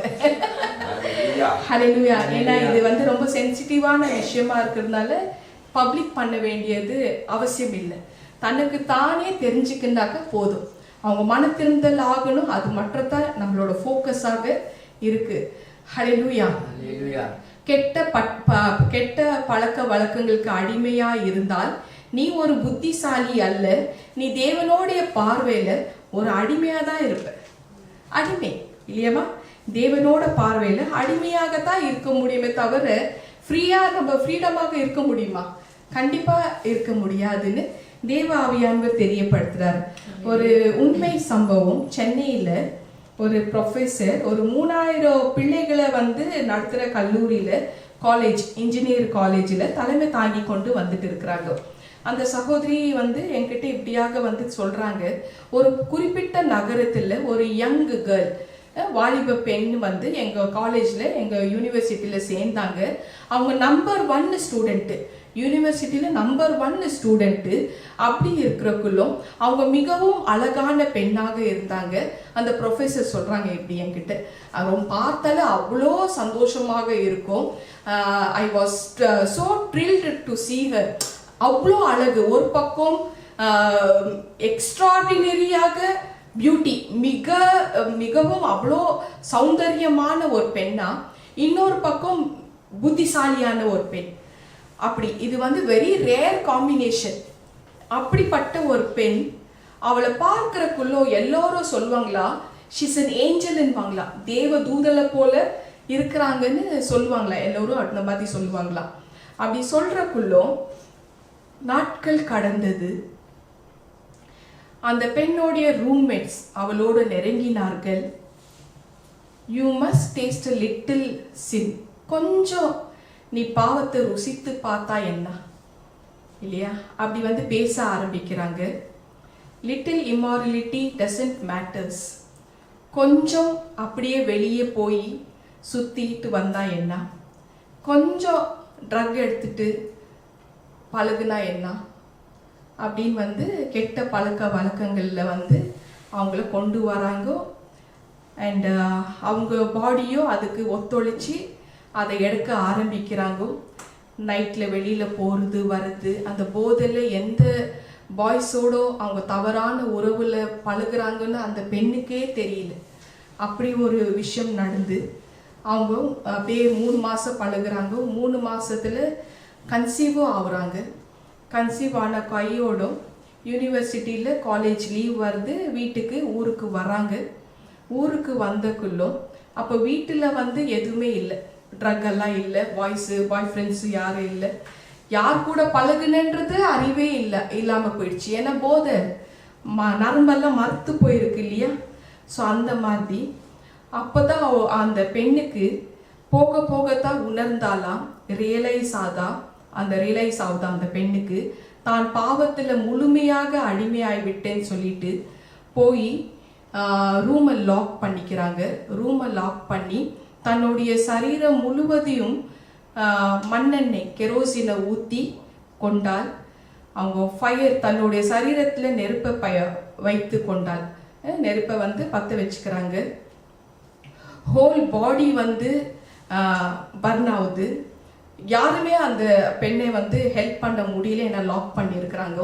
சரீரம் முழுவதும் எரிந்து சாம்பலாகி விட்டது. ஒருவரும் ஒன்றும் பண்ண முடியவில்லை. கடைசியாக அந்த ரூமிலிருந்து அந்த பாடியை இழுத்து கொண்டு தான் வந்தார்கள். She looked like a darkest charcoal மாதிரி. டார்கஸ்ட் சார்கோல் ஓவர் நைட்ல ஒரு காலத்துல தேவ தூதல போல விளங்கினவள் இன்று அடையாளமே தெரியாமல் ஒரே ராத்திரியில கரிய போல கருத்து போனாள். அவளுடைய அழகு சௌந்தரியம் எல்லாம் நாசமாய் போய்விட்டது. அவளுடைய ஞானம் அவளோட கூட அழிந்து போய்விட்டது. இதுதான் விஷயம். ஸோ இதுக்கெல்லாம் தற்கொலை முடிவு கிடையாது. தற்கொலை இதுக்கு முடிவு கிடையாதுன்னு தேவ ஆவியானவர் தெரியப்படுத்துறார். ஏன்னா அவர் அவங்களுக்கு ஒரு நேரத்தை கொடுத்து வைத்திருக்கிறாங்க. பிரசங்கி எக்லேசியஸ் 7ஆம் அதிகாரத்துல 17ஆம் வசனம் 18ஆம் வசனம் அது வாசிமா. 17-18. ஆமா. ஹல்லேலூயா. மிஞ்சின துஷ்டனாயிராதே, அதிக பேதையுமாயிராதே. உன் காலத்துக்கு முன்னே நீ ஏன் சாக வேண்டும்? நீ இதை பற்றி கொள்வதும் அதை விடாதிருப்பதும் நலம். தேவனுக்கு பயப்படுகிறவன் இவைகள் எல்லாவற்றினின்றும் காக்கப்படுவான். ஆமீன். ஆமீன். ஸோ தற்கொலைக்கு சொல்யூஷன் கிடையாது. இதுக்கெல்லாம் சொல்யூஷன் கிடையாதுன்னு தேவ ஆவியானவர் தெரியப்படுத்தினாரு. ஸோ அதனால பிள்ளைகளுக்கு நம்ம சொல்லி கொடுத்தே வளர்க்கணும் அப்படின்னு சொல்றாரு. ஏசப்பா பத்தி சொல்லி கொடுக்கணும். உனக்காக அவர் ஏசப்பா விகார தோற்றம் அடைந்தாருன்னு தெரியப்படுத்தணுமா பிள்ளைகளுக்கு. நம்ம இப்பத்துல இருந்து சொல்லி கொடுத்து வளர்க்கணும் தெரியப்படுத்துறாரு. இன்றைக்கு நம்முடைய கர்த்தராக இயேசு கிறிஸ்துவை பாருங்கள். ஏசாயா 52:14 வசனம். ஏசாயா 52:14. அவர் கல்வாரி சிலுவையில் போய் தொங்கும் பொழுது அவர் விரும்பத்தக்க ரூபம் இல்லாத இருந்தார். கரிய போல கருத்து போனவராக இருந்தார். அவரில் அழகே இருக்கல. அப்படிப்பட்ட ஒரு உருவத்துல அவர் இருந்தார். ஏசாயா 52:14 வசனம். மனுஷனை பார்க்கிலும் அவருடைய முக பார்வையும் மனுபுத்திரரை பார்க்கிலும் அவருடைய ரூபமும் இவ்வளவு அந்த கேடு அடைந்தபடினாலே அவரை கண்டு அநேகர் பிரமிப்படைந்தார்கள். ஸோ அப்படிப்பட்ட ஒரு விஷயம் ஏசப்பா ஆல்ரெடி பண்ணி இருக்கிறார். விகார தோற்றுதா, அப்ப நீ ஏன் எரிஞ்சு நீ கரியாய்க்கணும் இல்லையா? அந்த மாதிரி அப்படி ஆகக்கூடாதுன்னு தேவ ஆவியானவர் தெரியப்படுத்துறார். ஸோ அவரோட ரத்தம் மட்டுமே நம்மளை காப்பாற்ற முடியும், மீட்டெடுக்க முடியும், சுத்திகரணம் பண்ண முடியும்ன்றது தேவ ஆவியானவர் தெரியப்படுத்துறாரு. ஏசாயா 53:2 வசனம். இளம் கிளைகளை போலவும் வறண்ட நிலத்தில் இருக்கிற துளிர்க்கிற வேரை போலவும் அவனுக்கு முன்பாக எழும்புகிறார். அவருக்கு அழகும் இல்லை, சௌந்தரியமும் இல்லை. அவரை பார்க்கும் போது நாம் அவரை விரும்பத்தக்க ரூபம் அவருக்கு இல்லாதிருந்தது. 6ஆம் வசனத்துக்கு போங்க. நாம் எல்லோரும் ஆடுகளை போல வழி தப்பிருந்து அவனவன் தன் வழியிலே போனோம். கர்த்தரோ, அதாவது ஃபாதர், கர்த்தரோ நம் எல்லோருடைய அக்கிரமத்தையும் அவர் மேல விழப்பண்ணினார், தன்னோட குமாரன் மேல விழப்பண்ணினார். 7ஆம் வசனம். அவர் நெருக்கப்பட்டும் ஒடுக்கப்பட்டும் இருந்தார், ஆனாலும் அவருடைய வாயை அவர் திறக்கவில்லை. அடிக்கப்படும்படி கொண்டு போகப்படுகிற ஒரு ஆட்டுக்குட்டியை போலவும், தன்னை மயிர் கத்தரிக்கிறவருக்கு முன்பாக சத்தமிடாதிருக்கிற ஆட்டை போலவும் அவர் தம்முடைய வாயை திறவாதிருந்தார். ஒரு அழகும் இல்லை. அப்படிப்பட்ட ஒரு ரூபம் அந்த கேடு விகாரமாக இருந்தது. ஸோ அவர் பார்க்கும் பொழுது விரும்பத்தக்க ரூபம் இல்லாமல் இருந்தது. அவ்வளோ அருவருப்பான காட்சி இருந்தது. இதெல்லாம் எதற்காக? யாருக்காக? பாவம் செய்து இந்த கரியை போல மாறுகிற ஒவ்வொரு பிள்ளைகளுக்காக அவர் அந்த விகார தோற்றம் அடைந்திருக்கிறார். பாவம் செய்து தன்னையே அறியாமல் கரியை போல மாறுகிற ஒவ்வொரு பிள்ளைகளுக்கும் அப்படிப்பட்ட விகார தோற்றம் அவர் அடைந்தாருன்னு தேவ ஆவியானவர் தெரியப்படுத்துறார். இன்று நம்ம எல்லோருமே பாவத்தினால நிறைந்திருக்கிறோமா? நமக்கு நாமே யோசிச்சு சோதிப்போம். நம்ம எல்லோருமே பாவத்தினால் நிறைந்திருக்கிறோமா? நீ தற்கொலை செய்ய முயற்சிக்கிறியா? இந்த உலகத்தில் எனக்கு நம்பிக்கை இல்லை என்று சொல்றியான்னு தேவ ஆவியானவர் கேட்கிறார். நம்மளை பார்த்து ஒவ்வொரு பிள்ளைகளும் கேட்கிறார். லைவ்ல பார்த்து கொண்டிருக்கிற பிள்ளைகள், உனக்கு நம்பிக்கை இல்லையா? இதுல இருந்து, இந்த கெட்ட பழக்க வழக்கத்திலிருந்து விடுதலை ஆகணும்னு நினைக்கிறியா? போதையிலிருந்து விடுதலை ஆகணும்னு நினைக்கிறியா? சிகரெட்ல இருந்து விடுதலை ஆகணும்னு நினைக்கிறியா? தவறான உறவுல இருந்து விடுதலை ஆகணும்னு நினைக்கிறியா? இந்த அடிக்ஷன்ல இருந்து வெளியில வரணும்னு நினைக்கிறியா? இல்ல இந்த டிப்ரெஷன்ல இருந்து ஓவர் கம் பண்ணி வரணும்னு நினைக்கிறியா? அதுக்கு வழி ஒன்னே ஒண்ணு, ஏசப்பாவோட ரத்தம், பாவங்களை சுத்திகரிக்கும் ரத்தம். இதுதான் வழின்னு தேவ ஆவியானவர் தெரியப்படுத்துறார். உனக்காக இயேசு மரித்தார், அந்த ரத்தம் உன்னை சுத்திகரிக்கும், அவர் உனக்கு உதவி செய்வார் அப்படின்னு பிள்ளைகளுக்கு நம்ம தெரியப்படுத்துறார். ஹல்லேலூயா. கர்த்தரின் பரிசுத்த நாமத்துக்கு ஸ்தோத்திரம். ஒரு உண்மை சம்பவம். ஒரு அப்பா அவருடைய அருமையான பிள்ளைகளோடு அவர் வாழ்ந்து கொண்டு வந்துட்டு இருக்கிறாரு. 5 பிள்ளைகள். he's a widower. அவருக்கு மனைவி இல்லை, மனைவி இறந்து விட்டார்கள். ஸோ 5 பிள்ளைகள். அதுல மூத்த மகள் தான் அந்த கீழே உள்ள பிள்ளைகளை டேக் கேர் பண்ணிட்டு வந்துட்டு இருக்கிறாங்க. அந்த குடும்பத்தை அவங்க தான் கவனித்துக் கொள்வார்கள். எல்லா விஷயங்களும், கிளீனிங் ஆகட்டும், குக்கிங் ஆகட்டும், டேக் கேரிங், வாஷிங், எல்லாமே அந்த மூத்த மகள் தான் பார்த்துக்குவாங்க. அப்பா ஒரு ஆஃபீஸில் ஒரு கிளர்க்காக வேலை செஞ்சுட்டு இருக்கிறாரு. ஒரு மாலை நேரம் ஒரு நாள் ஆஃபீஸிலிருந்து மிகவும் களைத்து போய் வீட்டுக்கு வந்தார். அவர் மகளை பார்த்து, குடிக்க ஏதாவது கொடுமா என்று சொன்னார். give me something to drink. அந்த மகள் உள்ள போய் காஃபி போட போனால் சடன்லி அந்த ஸ்டவ் திடீரென்று வெடித்தது. அந்த ஸ்டவ் வெடித்ததுனால அந்த ஹோல் ரூம் ஃபயர்ல முழுகிடுச்சு. அந்த அறை முழுவதும் நெருப்பு எரிந்தது. அந்த நெருப்பு அவளையும் பிடித்தது. அவள் அலறினாள், துடித்தாள். டாடி, ஃபயர் ஃபயர் ஃபயர்னு கத்துறாள். அப்பா, நெருப்பு, என்னை காப்பாத்துங்க காப்பாத்துங்க, அப்பா எனக்கு எரியுது. அப்பா ஓடினார். தன்னுடைய மகள் அப்படியே எரிவதை பார்த்தார். தான் என்ன செய்வது என்று தெரியாமல் கை கால் அவருக்கு ஓடவில்லை. ஃபுல் பிளாங்க் ஆயிடுச்சு. பக்கத்துல அந்த மகள் பக்கெட்டா தண்ணி பிடிச்சி வச்சிருக்கிறாங்க. அத்தனையும் குளிர்ந்த தண்ணி. ஸோ இந்த கூச்சல் கத்துறதை பார்க்க முடியாத, தான் என்ன செய்வது என்று தெரியாமல் அப்படியே அந்த தண்ணி, அந்த பக்கெட்டை தூக்கி அந்த குளிர்ந்த இருக்கிற அந்த கோல்டான தண்ணி பிடிச்சி வச்சுக்கிற அந்த பக்கெட்ல இருக்கிற அந்த தண்ணி அப்படியே தூக்கி அந்த மகள் மேல அந்த சில் வாட்டரை அப்படியே ஊத்தினார். ஃபயர் அவிழ்ந்தது. ஆனால் அந்த பெண்ணின் சரீரம் அப்படியே வெடிக்க ஆரம்பித்தது. மிகவும் வேதனையில துடித்தாள். கிரேட் பெயின் அவளுக்கு. அவளை ஹாஸ்பிட்டல் கொண்டு போனார்கள். அந்த டாக்டர் பார்த்து சொன்னார், என்ன செய்து இருக்கிறீங்க? நீங்க இந்த சில் வாட்டர், கோல்டு வாட்டரை உங்க மகள் மேல ஊத்திருக்க கூடாது. நீங்கள் செய்யக்கூடாதது செய்து விட்டீர்கள். நெருப்பு யாருக்காவது பத்தி இருந்தால் அவர்கள் மேல குளிர்ந்த தண்ணி ஊத்தக்கூடாதுன்னு உங்களுக்கு தெரியாதா? இப்படி நீங்க செய்து விட்டீர்களே, நீங்க என்ன காரியம் பண்ணிருக்கீங்க? என்னால ஒண்ணுமே பண்ண முடியலன்னு. அதை கேட்டுக்கொண்டிருந்த அந்த மகள் தன்னோட அப்பா தன் அருகே வந்தக்குள்ளும் அந்த மகள் தன்னுடைய அப்பா பார்த்து இப்படியாக சொன்னாள், daddy, why did you pour chill water on me? எனக்கு எரியுது. ஏன் கேட்குறாங்க. இது ஒரு ஆக்சிடென்ட், தெரியல. அந்த பொண்ணு she's an innocent. ஆனால் அந்த உடம்பு ஃபுல்லு எரிஞ்சிடுச்சு. அதே மாதிரி தான் கெத்செமனே தோட்டத்தில், கார்டனில் ஏசப்பா அழுகுறாரு. அப்பா, உம்மால சகல காரியமும் முடியும். இந்த சர்வலோகத்தின் பாவத்தை நான் சுமக்க வேண்டுமா கேட்கிறாரு. இந்த பாத்திரத்தில் நான் பானம் பண்ண வேண்டுமா? இந்த பாவமான பக்கெட்ல உள்ள குளிர்ந்த தண்ணி என் மேல விழ வேண்டுமா? ஊத்த வேண்டுமா கேட்கிறாரு.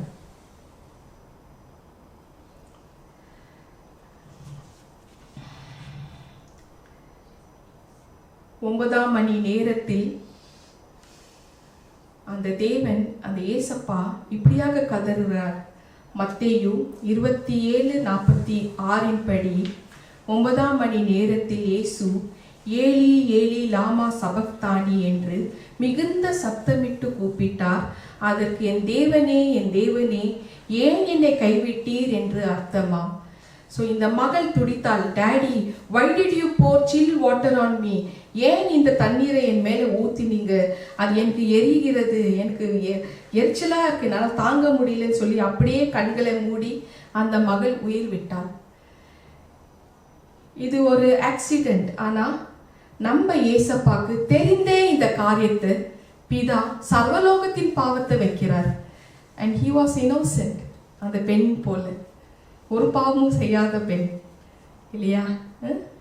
குடும்பத்தை பார்த்துட்டு அந்த குழந்தைங்களை டேக் கேர் பண்ணியிருக்கிற பெண், காரணமே இல்லாத பலி. ஆனால் அதே மாதிரி காரணமே இல்லாத இவர் பலி ஆகுறார் இல்லையா? எதற்காக? ஏசாயா 53:5 படி, நம்முடைய மீறுதல்கள் நிமித்தம் அவர் காயப்பட்டு நம்முடைய அக்கிரமங்கள் நிமித்தம் அவர் நொறுக்கப்பட்டார். நமக்கு சமாதானத்தை உண்டு பண்ணும் ஆக்கினி அவர் மேல் வந்தது, அவருடைய தழும்புகளால் குணமாகிறோம். ஸோ இது அத்தனையும் பண்ணது நமக்காகத்தானே தேவ ஆவியானவர் தெரியப்படுத்துறார். ஹல்லேலூயா. ஸோ இயேசு சிந்தின ரத்தம் மட்டும்தான் நம்மளை சுத்திகரிக்கும், உதவி செய்யும்னு தெரியப்படுத்துறார். எல்லா அக்கிரமங்களும் பாவங்களும் அவர் மேல வைக்கப்பட்டது. அவர் கல்வாரி சிலுவைக்கு சென்றார். எல்லா பாவமும் அவர் மேல சுமத்தப்பட்டது. எல்லா அடிமைத்தனமும் அவர் மேல் சுமத்தப்பட்டது. நமக்கு சமாதானம் உண்டு பண்ணும் ஆக்கினி அவர் மேல் வந்தது. அவர் நொறுக்கப்பட்டார், அவர் காயப்பட்டார், அவர் உபதிரவிக்கப்பட்டார், அவர் நெருக்கப்பட்டார், அவர் அலங்கோலமாக செதைந்து போனார், மிகுந்த வேதனையில் அலறினார் அப்படின்னு தேவ ஆவியானவர் தெரியப்படுத்துறார். இயேசு கிறிஸ்து கல்வாரி சிலுவையில் இப்படியாக துடித்தார். அப்பா, ஏன் என்னை கைவிட்டீர்? பிதாவே, ஏன் என்னை கைவிட்டீர்? ஏன் உலகத்தின் உள்ள அத்தனை பாவங்கள் எல்லாம் என் மேல நீங்க வைத்தீர்? என்னால் தாங்க முடியவில்லையே, எனக்கு வலிக்கிறது, இட்ஸ் பர்னிங், எனக்கு எரிகிறது. மற்றவர்கள் நரகத்தில் வேகுவதற்கு பதிலாக நான் வேகுறேனே அப்படின்னு துடிக்கிறார். நம்மெல்லாம் பாவிகள், நரகத்துல வேக வேண்டியவங்க நம்மெல்லாம். அதுல இருந்து மீட்டெடுக்கிறதுக்கு தான் அவர் ஒரு வழியை கொடுக்கிறார். ரத்தத்துல கழுவப்பட்ட பிறகு நரகத்துல போய் நீங்க வேக வேண்டாம் அப்படின்னு சொல்லி அவர் வேகிறார் பாருங்க. அந்த மாதிரி எதற்காகனா எனக்காகவும் உங்களுக்காகவும் இந்த காரியத்தை அவர் பண்ணார். அப்ப நம்ம அதை புரிஞ்சுக்கின்னு நம்ம வந்துட்டோம். இதுக்கப்புறம் நம்ம கர்த்தரோட வழியில நடக்க ஆரம்பிக்கணும். இதுதான் அவர் எதிர்பார்க்கிறார். நம்ம நடக்கணும், மற்றவர்கள் அழிவுகளை நோக்கி போறதுக்குள்ள தெரியப்படுத்துற கடமையும் நமக்கு இருக்கு. ஹல்லேலூயா. சிலுவையில ரத்தம் சிந்தினார், சிலுவை மரணம் அடைந்தார். ஸோ சிலுவை மரணம் அடைந்து அந்த ரத்தத்தை விட்டுட்டு போயிருக்கிறார். பிரசங்கி எக்லெசியஸ் 7:20 படி, ஒரு பாவமும் செய்யாமல் நன்மையே செய்யத்தக்க நீதிமான் பூமியிலே இல்லை இல்லையா? பூமியிலே இல்லை. அப்ப நன்மையே செய்யத்தக்க ஒரு நீதிமானும் பூமியில. அப்ப அந்த நீதிமான் எப்படி ஆக முடியும்னா, அவளோட ரத்தத்துல கழுவப்பட்டா தான் நீதிமான் ஆக முடியும் இல்லையா? ரோமன்ஸ் 23. ரோமன்ஸ் 3:23. இந்த உலகத்துல ஒரு மனிதனும் பரிசுத்தம் இல்லைன்னு தேவ ஆவியானவர் தெரியப்படுத்துறார். ஸோ ரோமன்ஸ் 3:23, எல்லோரும் பாவம் செய்து தேவ மகிமை அற்றவர்களாகி இலவசமாய் அவருடைய கிருபையினாலே கிறிஸ்து இயேசுக்குள்ள மீட்பை கொண்டு படுகிறார்கள் இல்லையா? நீதிமான்கள் கிறிஸ்து இயேசுக்குள்ள தான் நீதிமான்களாக்கப்படுகிறோம். மீட்பு வந்தாதான், அவரோட ரத்தத்துல கலவப்பட்ட பிறகு தான் நம்மளுக்கு மீட்பு வருது. அதுக்கப்புறம் தான் நீதிமான்களாக்கப்பட முடியும் இல்லையா? அதனால தான் பிரசங்கியில சாலமோன் ஞானி இப்படியாக சொல்லியிருக்கிறாரு, பாவம் செய்யாத ஒரு மனுஷனும் இல்லை, செய்யத்தக்க ஒரு நீதிமானும் இந்த உலகத்துல இல்லைன்னு சேலஞ்ச் போடுறக்குள்ளும் மீட்பு மூலமா நான் நீதிமான்கள் ஆக்க முடியும்னு ஏசப்பா தெரியப்படுத்தி அந்த மீட்புக்கு உண்டான ஒரு வழி, அந்த ரத்தத்தை வைத்திருக்கிறார். ஹல்லேலூயா. கர்த்தரின் பரிசுத்த நாமத்துக்கு ஸ்தோத்திரம். ஒரு மனிதனும் பாவியாக, எல்லா மனிதனும் பாவி, ஒவ்வொரு மனிதர்களும் பாவிகள் தான் தேவ ஆவியானவர் தெரியப்படுத்துறார். Every man is a sinner. நான் பாவம் செய்யல, நான் உத்தமன் சொல்லவே முடியாது. Every man is a sinner. உன்னோட மேன் உமன் எல்லாருமே சேர்த்தா சொல்றேன். அப்புறம் மேன்களுக்கு கோவம் வந்துடும். உமன் கட்சி எல்லாருமே, ஒரு மனிதர்களும் இந்த பூமியில வாழ்ற அத்தனை பேரும் everyone are sinners. உன்னுடைய இருதயத்துக்கு தெரியும், உன்னுடைய மனசாட்சிக்கு இன்று ஆண்டவர் காண்பிப்பார். உங்கள் ஜீவிதத்தை சுத்திகரியுங்கள் தேவ ஆவியானவர் இந்த மெசேஜை கேட்கிற அத்தனை பிள்ளைகளுக்கும் தெரியப்படுத்துறார். ஹல்லேலூயா. சர்வலோகத்தின் பாவத்தை சுமந்து தீர்க்கிற ஆட்டுக்குட்டி அவர், நிவர்த்தி செய்கிற பலியாக அவர் வந்தார். சோ நமக்கு மட்டும் இல்லை, சர்வலோகத்துக்கும் எல்லாருமே, யாரெல்லாம் இந்த செய்தி கேட்கிறாங்க எல்லாருக்குமே தான் தெரியப்படுத்துறாரு. இன்று இந்த செய்தி கேட்கறக்குள்ளவே உங்களுக்கு வெளிப்படுத்துவாரு. உங்களோட இருதயத்துல எப்படிப்பட்ட விஷயங்கள் அடங்கி இருக்கு, அதை எப்படி சுத்தமாக்கணும், சுத்திகரியுங்கள்னு தேவ ஆவியானவர் தெரியப்படுத்துறார். ஹல்லேலூயா. சிலருக்கு ஒரு வேலையில பிரச்சனைகள் இருக்கலாம், ஒருவேளை நீங்கள் வியாதியாக இருக்கலாம், இல்ல பிள்ளைகள் வியாதியாக இருக்கலாம், இல்ல உன்னோட தாயார் வியாதியாக இருக்கலாம், இல்ல ஏதாவது ஒரு அடிமைத்தனத்துல நீங்க மாட்டி இருக்கலாம். போதையிலையோ, குடியிலையோ, சிகரெட்லயோ, ஜூதுலையோ ஏதாவது ஒரு அடிமைத்தனத்துல இருக்கலாம். இன்று இந்த செய்தி யாரெல்லாம் கேட்டுட்டு கொண்டு இருக்கிறாங்களோ அற்புதத்தை எதிர்பார்த்து தான் நீங்க கேட்டுக்கொண்டு இருக்கிறீங்க. ஏதோ ஒரு அற்புதம் நடக்க போகுதுன்றதுக்காக தான் கேட்டுக்கொண்டு இருக்கிறீங்க. ஆனா தேவன் சொல்றாரு, நான் உனக்கு உதவி செய்யட்டும், உன்னை நான் தொட விரும்புகிறேன், உன்னை அணைக்க நான் விரும்புகிறேன், உனக்காக ஒரு அற்புதத்தை செய்ய விரும்புகிறேன் அப்படின்னு அந்த தேவனே சொல்றார். இப்போ இந்த இடத்துல ஆவியானவர் தெரியப்படுத்துறாரு. ஏசாயா 59:2 உங்கள் அக்கிரமங்களே உங்களுக்கும் உங்கள் தேவனுக்கும் நடுவாக பிரிவினை உண்டாக்குகிறது, உங்கள் பாவங்களே அவர் உங்களுக்கு செவி கொடாத படிக்கு அவருடைய முகத்தை உங்களுக்கு மறைக்கிறது. ஏனென்றால் உங்கள் கைகள் இரத்தத்தால், உங்கள் விரல்கள் அக்கிரமத்தால் கரைப்பட்டிருக்கிறது, உங்கள் உதடுகள் பொய் பேசி உங்கள் உதடுகள் பொய் பேசி உங்கள் நாவு நியாயக்கேட்டு வசனிக்கிறது இல்லையாமா? ஸோ இதுதான் 3ஆம் வசனத்திலையும் சொல்லப்பட்டிருக்கு. ஸோ உங்கள் எதுக்குனாக்கா இப்போ நமக்கும் தேவனுக்கும் நடுவில் ஒரு பிரிவினைனாக்கா நம்மளோட பாவங்கள் அப்படின்னு தெரியப்படுத்துறாரு. அதனால தான் தேவன் முகத்தை மறைத்து இருக்கிறாரு.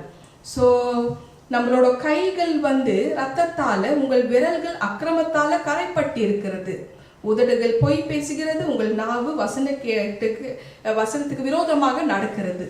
ஸோ இப்படிப்பட்ட ஒரு விஷயம். ஸோ ஏன் அந்த மாதிரி வார்த்தை சொல்லியிருக்காரு? ஏன் நம்ம ரத்த காயப்பட்டு இருக்குது நம்ம கை விரல்கள்? அப்ப நம்ம முன்னோர்கள் அப்படி என்ன செய்தார்கள்? யோவான் 8:37-38 வாசிமா.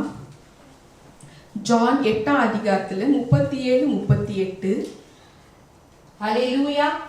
நீங்கள் ஆபிரகாமின் சந்ததியார் என்று அறிவேன், ஆனாலும் உங்களுக்குள்ளே என் உபதேசம் இடம் பெறாதபடியால் என்னை கொலை செய்ய தேடுகிறீர்கள். நான் என் பிதாவினிடத்தில் கண்டதை சொல்லுகிறேன், நீங்களும் உங்கள் பிதாவினிடத்தில் கண்டதை செய்கிறீர்கள் என்றார். ஆமீன். ஆமீன். அப்ப அந்த பிதா யார் இல்லையா? ஸோ நம்ம அப்போ முன்னாடி நம்ம யார்கிட்ட பிதாவை நம்ம ஃபாதரா அக்செப்ட் பண்ணி நம்ம இருந்தோம் இல்லையா? ஆபிரகாம் அப்படி பண்ணல, ஏசப்பாவே சொல்றாரு. அப்ப சொல்லனா அப்ப நம்ம யாரோட பிதா, நம்ம யாரோட பிள்ளைகளாக இருந்தோம்? 44 வசனம் 45 வசனம் வாசிமா அதே அதிகாரத்துல, யோவான் ஜான் 8 அதிகாரத்துல 44 45. ஹல்லேலூயா. நீங்கள் உங்கள் பிதாவாகிய பிசாசானவனால் உண்டானவர்கள், உங்கள் பிதாவினுடைய இச்சைகளின்படி செய்ய மனதா இருக்கிறீர்கள். அவன் ஆதி முதல் கொண்டு மனுஷரை கொலை பாதகனா இருக்கிறான். சத்தியம் அவனிடத்தில் இல்லாதபடியால் அவன் சத்தியத்திலே நிலைத்திருக்கவில்லை. அவன் பொய்யனும் பொய்யுக்கு பிதாவுமா இருக்கிறபடியால் அவன் பொய் பேசும்போது தன் சொந்தத்தில் எடுத்து பேசுகிறான். நான் உங்களுக்கு சத்தியத்தை சொல்லுகிறபடியினாலே நீங்கள் என்னை விசுவாசிக்கிறதில்லை. ஆமீன். ஆமீன். ஸோ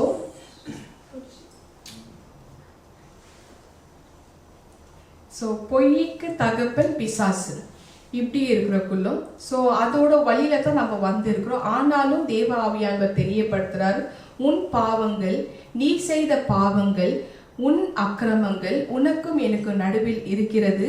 ஆனாலும் இன்று உன் அக்கிரமத்தை நான் விலக்குகிறேன். டுடே பிரசன்ட், இப்போ இந்த செய்தி கேட்டுட்டு இருக்கிற அத்தனை பிள்ளைகளும், லைவ்ல பார்த்து கொண்டிருக்கிற அத்தனை பிள்ளைகளுக்கும் தேவ ஆவியானவர் இந்த காரியத்தை தெரியப்படுத்துறார். அதுக்கு நம்ம என்ன செய்யணும்? அவருக்கு நம்ம ஒப்பு கொடுக்கணும், பாவங்களை மன்னியும் என்று நம்ம கேட்கணும். அவருக்கு மனப்பூர்வமாக உங்களுக்குள்ள இருக்கிற இப்போ வரப்போற விஷயங்கள் உங்க இருதயத்துல வெளியே கொண்டு வருவார். தேவ ஆவியான வெளியில கொண்டு வருவாரு. அதை சப்மிட் பண்ணிடணும். சப்மிட் பண்ணி அந்த இருதயத்தை சுத்திகரிக்கணும் என்றது தேவ ஆவியானவர் தெரியப்படுத்துறாரு. சுத்திகரிக்க வேண்டும் என்று அவரோட விருப்பமாக இருக்கிறதுனால பாவங்களை சுத்திகரிக்கும் ரத்தத்தின் மூலமா இந்த நாள்ல அதை சுத்திகரிங்கள் தெரியப்படுத்துறார். ஹல்லேலூயா.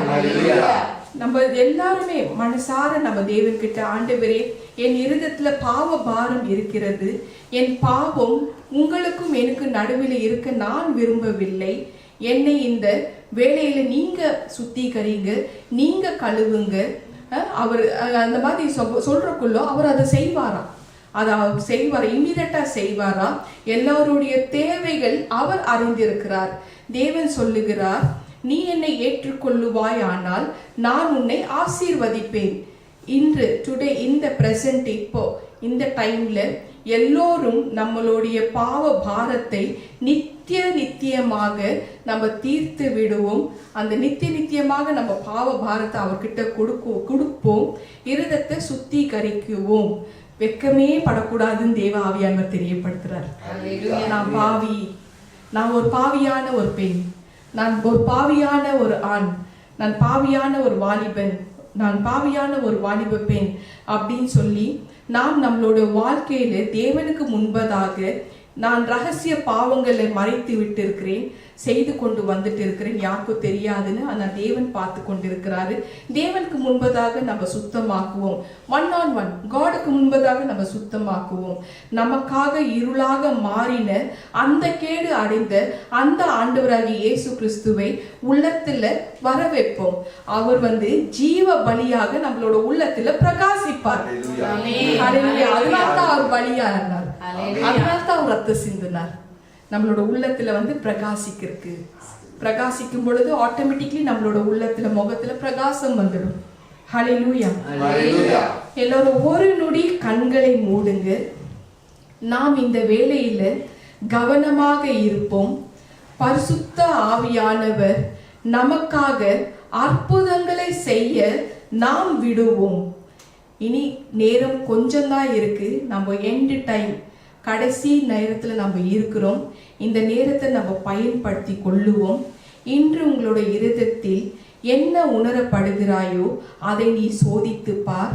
அதுல பாவம் இருக்கா? ஒரு பாவம் இருக்கா? ஒரு அடிமைத்தனம் இருக்கா? ஒரு கெட்ட வார்த்தை நீ பேசி இருக்கிறியா? ஒரு பொய் பேசி இருக்கிறியா? நீ திருடி இருக்கிறியா? ஒரு கெட்ட பழக்க வழக்கங்கள் இருக்கா? ஒரு தவறான சிந்தனை இருக்கா?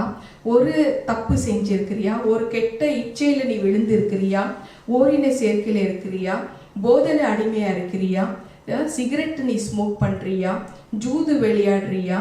மற்றவங்களோட மன காயப்படும்படியாக நீங்க நடந்து இருக்கிறீங்களா? அது எதுவாக இருந்தாலும் சரி, இதை தேவனிடத்துல வைத்து நீங்கள் இந்த நேரத்துல பரிசுத்தமாகுங்கன்னு தெரியப்படுத்துறார். செட்டில் நவ், எவ்ரிதிங் செட்டில் பண்ணி தீர்த்து விடுங்கள், அதை கேரி ஓவர் பண்ண வேண்டாம் தெரியப்படுத்துறார். இயேசு கிறிஸ்து உன்னை அழைக்கிறார்.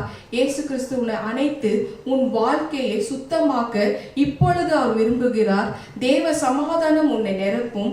இப்பொழுது அவர் எல்லா கெட்ட பழக்க வழக்கங்களை உங்களிடத்திலிருந்து அவர் நீக்கி தேவனுடைய ஆசீர்வாதம் உன் மேல மலை போல வர பண்ண அவர் சித்தமாக இருக்கிறாரு. இன்னைக்கு செட்டில் பண்ணிக்கங்க. எல்லா பாவங்களை இன்னைக்கு டிஸ்ட்ராய் பண்ணி கேன்சல் பண்ணிக்கங்க. தேவ சமாதானம் உன் ஆத்மாவில் இப்ப நிரம்பி இருக்கு. அதை நீ சோதிச்சு பாரு. உன்னோட எதிர்காலம் வெளிச்சமாகுவதை நீ உணர்வாய். நித்திய காலமாக அந்த வெளிச்சம் எப்போதும் உன் வாழ்க்கையில இருக்கும். உனக்காக, உன் அற்புதத்துக்காக தான் நீ தேவனை தேடி வந்திருக்கிறாய் என்றதை நீ உணர்வாய். உன் ஆத்மாவை அவர் ரட்சித்திருக்கிறார். அந்த இறைவனுக்கு உண்மையா இருந்து இருதயத்துல வந்த அந்த இயேசுவுக்கு நன்றி சொல்லுவோம். ஹல்லேலூயா, ஹல்லேலூயா. Thank you Jesus. Praise the Lord. Praise the Lord. இப்போ சொன்னது ஓரலாக சொன்னது. பாவங்களை சுத்திகரிக்கும் ரத்தம், the blood that cleanses sins. இதோட ப்ரொசீஜர் என்ன? அதை எப்படி ஆக்ஷன்ல கொண்டு வர்றது? அந்த ஆக்ஷன்ல கொண்டு வரதுக்கு ஒரு டெமோ போல இயேசுவே காமிச்சிருக்கிறார். வழி என்ன, ப்ரொசீஜர் என்ன? பாவங்களை சுத்திகரிக்கும் ரத்தம்னா அது எப்படி பண்றதுன்னு தெரியாம ஜனங்க இருக்கிறாங்க. ஜான் 1 அதிகாரத்துல 29 31, யோவான் 1:29 31. மறுநாளிலே யோவான் இயேசுவை தன்னிடத்தில் வர கண்டு, இதோ உலகத்தின் பாவத்தை சுமந்து தீர்க்கிற தேவ ஆட்டுக்குட்டி, எனக்கு பின் ஒருவர் வருகிறார். அவர் எனக்கு முன் இருந்தபடியால் என்னிலும் மேன்மை உள்ளவர் என்று நான் சொன்னேனே, அவர் இவர்தான் அப்படின்னு ஏசப்பாவை அட்ரஸ் பண்ணி காமிக்கிறார். நானும் இவரை அறியாதிருந்தேன். இவர் இஸ்ரவேலுக்கு வெளிப்படும் பொருட்டாக, அதாவது ஏசப்பா 30ஆம் வயசுல ஞானஸ்தானம் எடுக்கிறாரு. 3 வருஷம் அவர் ஊழியம் செய்து 3 வருஷத்துக்கு அப்புறம் தான் அவர் சிலுவையில் ரத்தம் சிந்தி மறிக்கிறார். அப்போ இஸ்ரவேலுக்கு எப்படி வெளிப்படுவாரு? அந்த ரத்தத்தின் மூலமா தான் வெளிப்படுவார். ஏன்னா அந்த ரத்தத்தை தான் விட்டுட்டு போயிருக்கிறார். அந்த ரத்தத்துல கழுவப்பட்ட பிறகு சுத்தமாகுவோம். இந்த வார்த்தையின் படி தேவ ஆவியார் தெரியப்படுத்துறாரு, இவர் இஸ்ரவேலுக்கு வெளிப்படும் பொருட்டாக நான் ஜலத்தினால ஞானஸ்தானம் கொடுக்க வந்தேன். வழி எல்லாம் சிம்பிளா இருக்குல்ல? அப்ப அந்த தண்ணி தான் அந்த ரத்தம். இயேசுவோட பேரை வைத்து எவன் ஒருவன் ஜலத்தினாலும் ஆவினாலும் முங்காவிட்ட பரலோக ராஜ்யம் திறக்காது. அந்த ரத்தம்னா அந்த ஜலத்தினால அதுதான் டெமோவாக வைத்திருக்கிறார். அதனால தான் யோவான் இப்படியாக சொல்றாரு, நான் இவரை அறியாதிருந்தேன், இவர் இஸ்ரவேலுக்கு வெளிப்படும் பொருட்டாக நான் ஜலத்தினால ஞானஸ்தானம் கொடுக்க வந்தேன் என்றான். அதுக்கு காரணம் அவர் சிந்தின ரத்தம். ஆஃப்டர் டெத் அந்த ரத்தத்தை நமக்கு விட்டுட்டு போயிருக்கிறாரு. அந்த ரத்தம் நம்மளை சுத்திகரிக்கும். த்ரூ பேப்டிசம், ஞானஸ்தானத்தின் மூலமா சுத்திகரிக்கப்படுவீர்கள். ஹல்லேலூயா. 1 யோவான் 1:7 வாசிமா.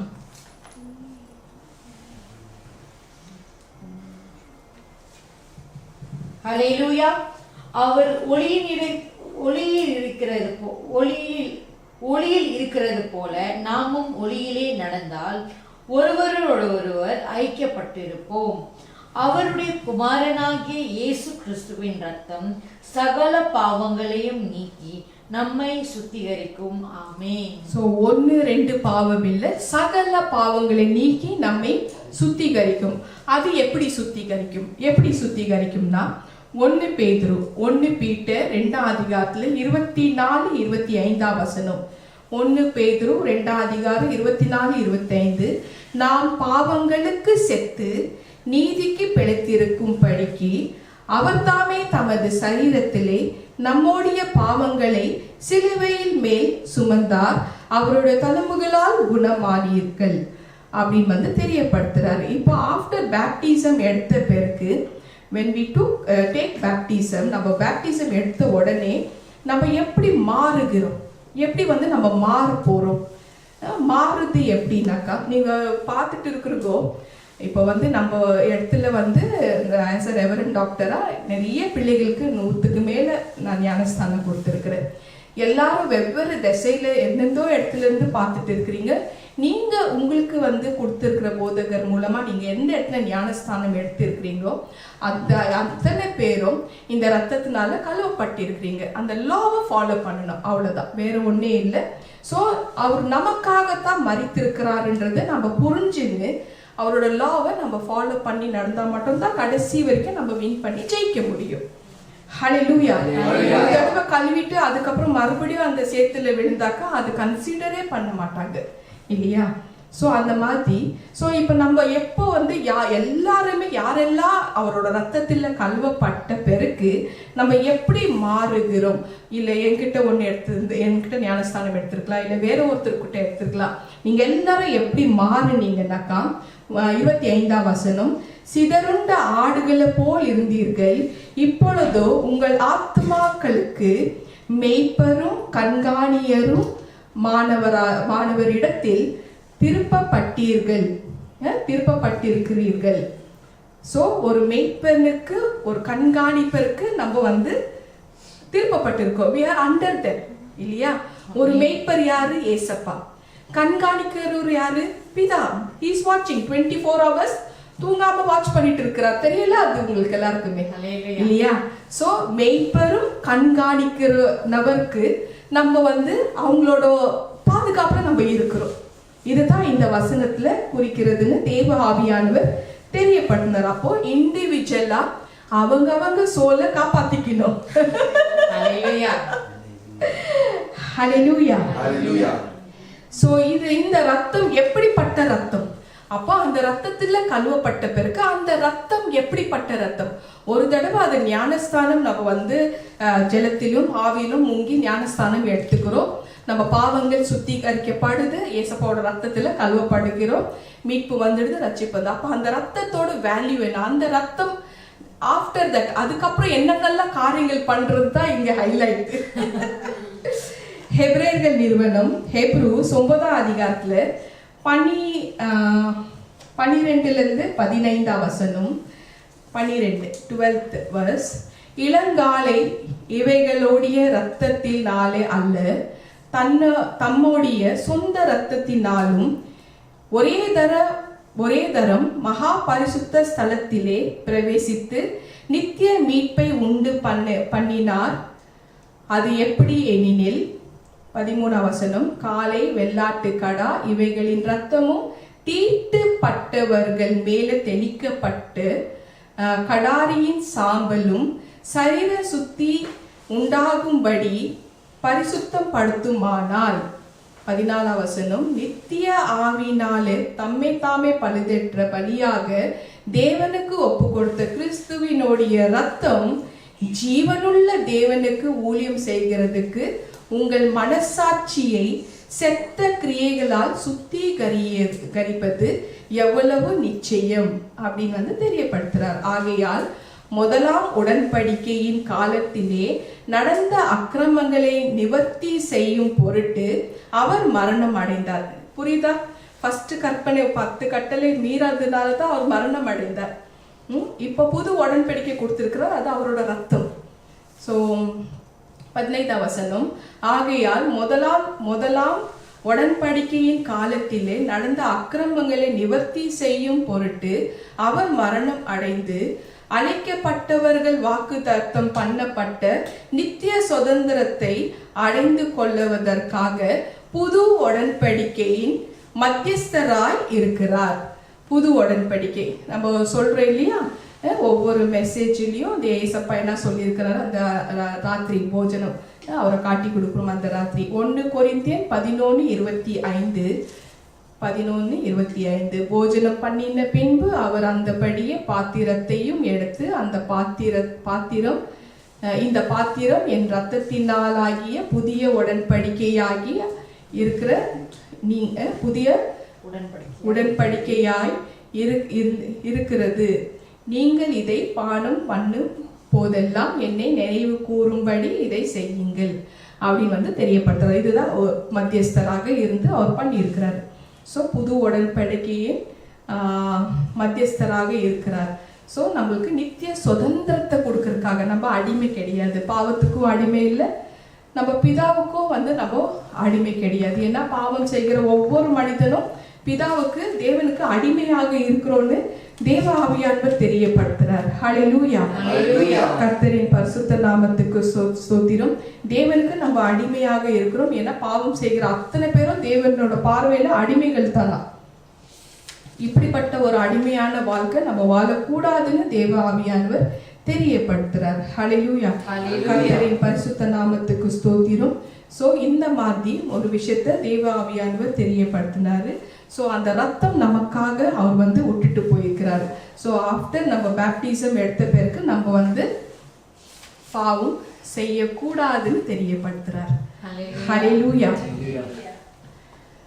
1 யோவான் 2:25 நம்மளோட NJPH வார்த்தை, நித்திய ஜீவனே அழைப்பேன் என்று அவர் நமக்கு கொடுத்திருக்கிற வாக்குத்தத்தம் பண்ணினவர் உண்மை உள்ளவர்.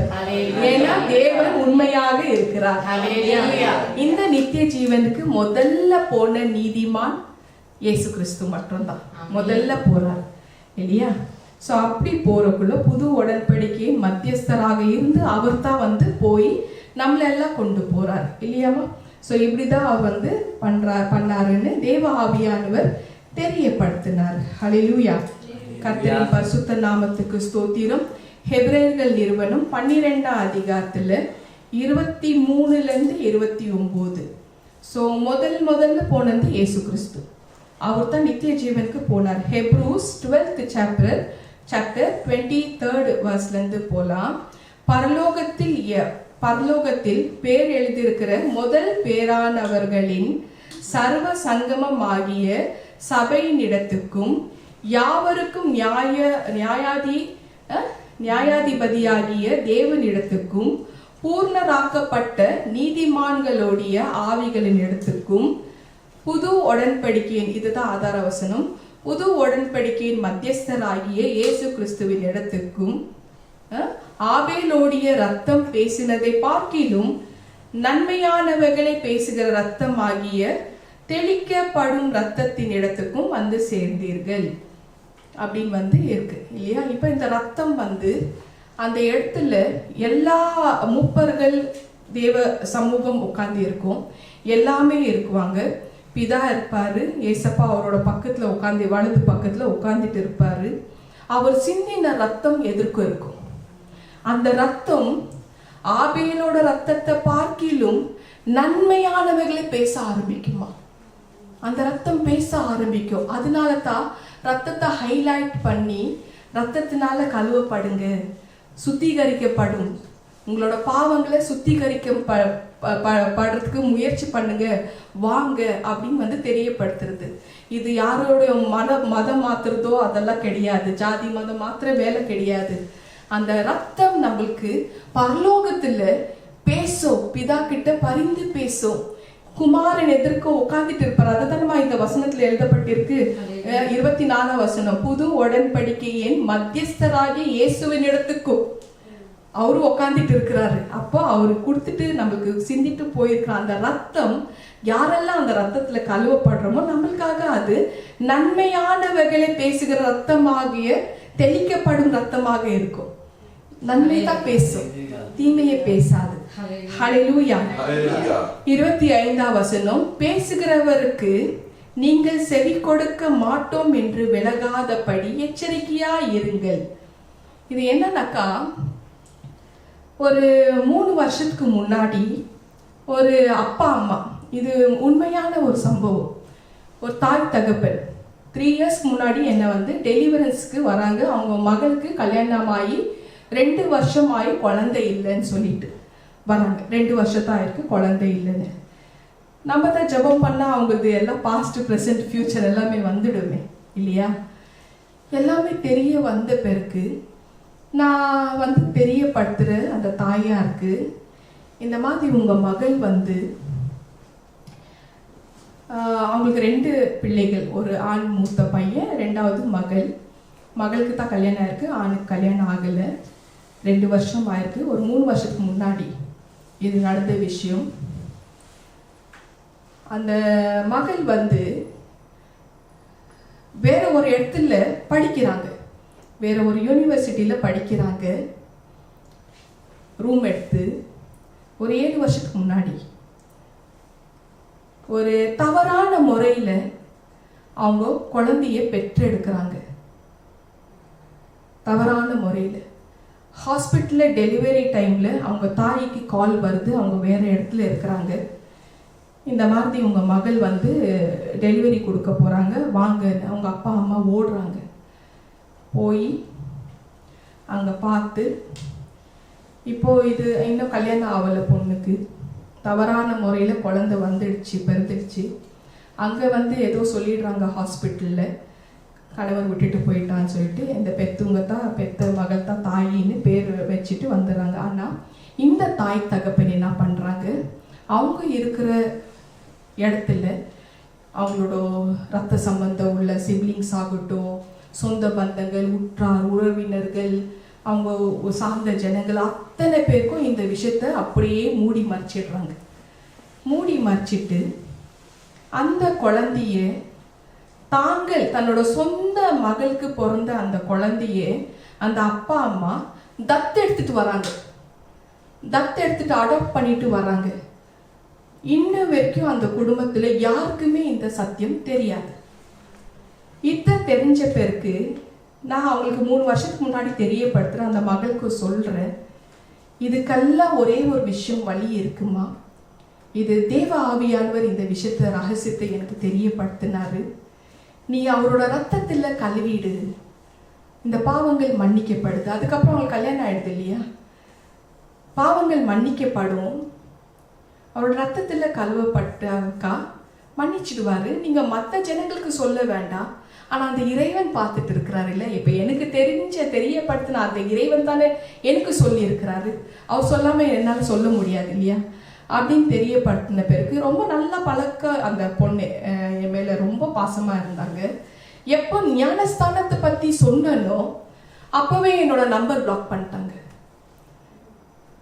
அந்த தாய் தகப்பன் வந்து நல்ல மாதிரி என்னோட சேர்ந்து ஜர்னி பண்றாங்க, ஊழியம் செய்யறாங்க, எல்லாத்துலயும் கலந்துக்கிறாங்க.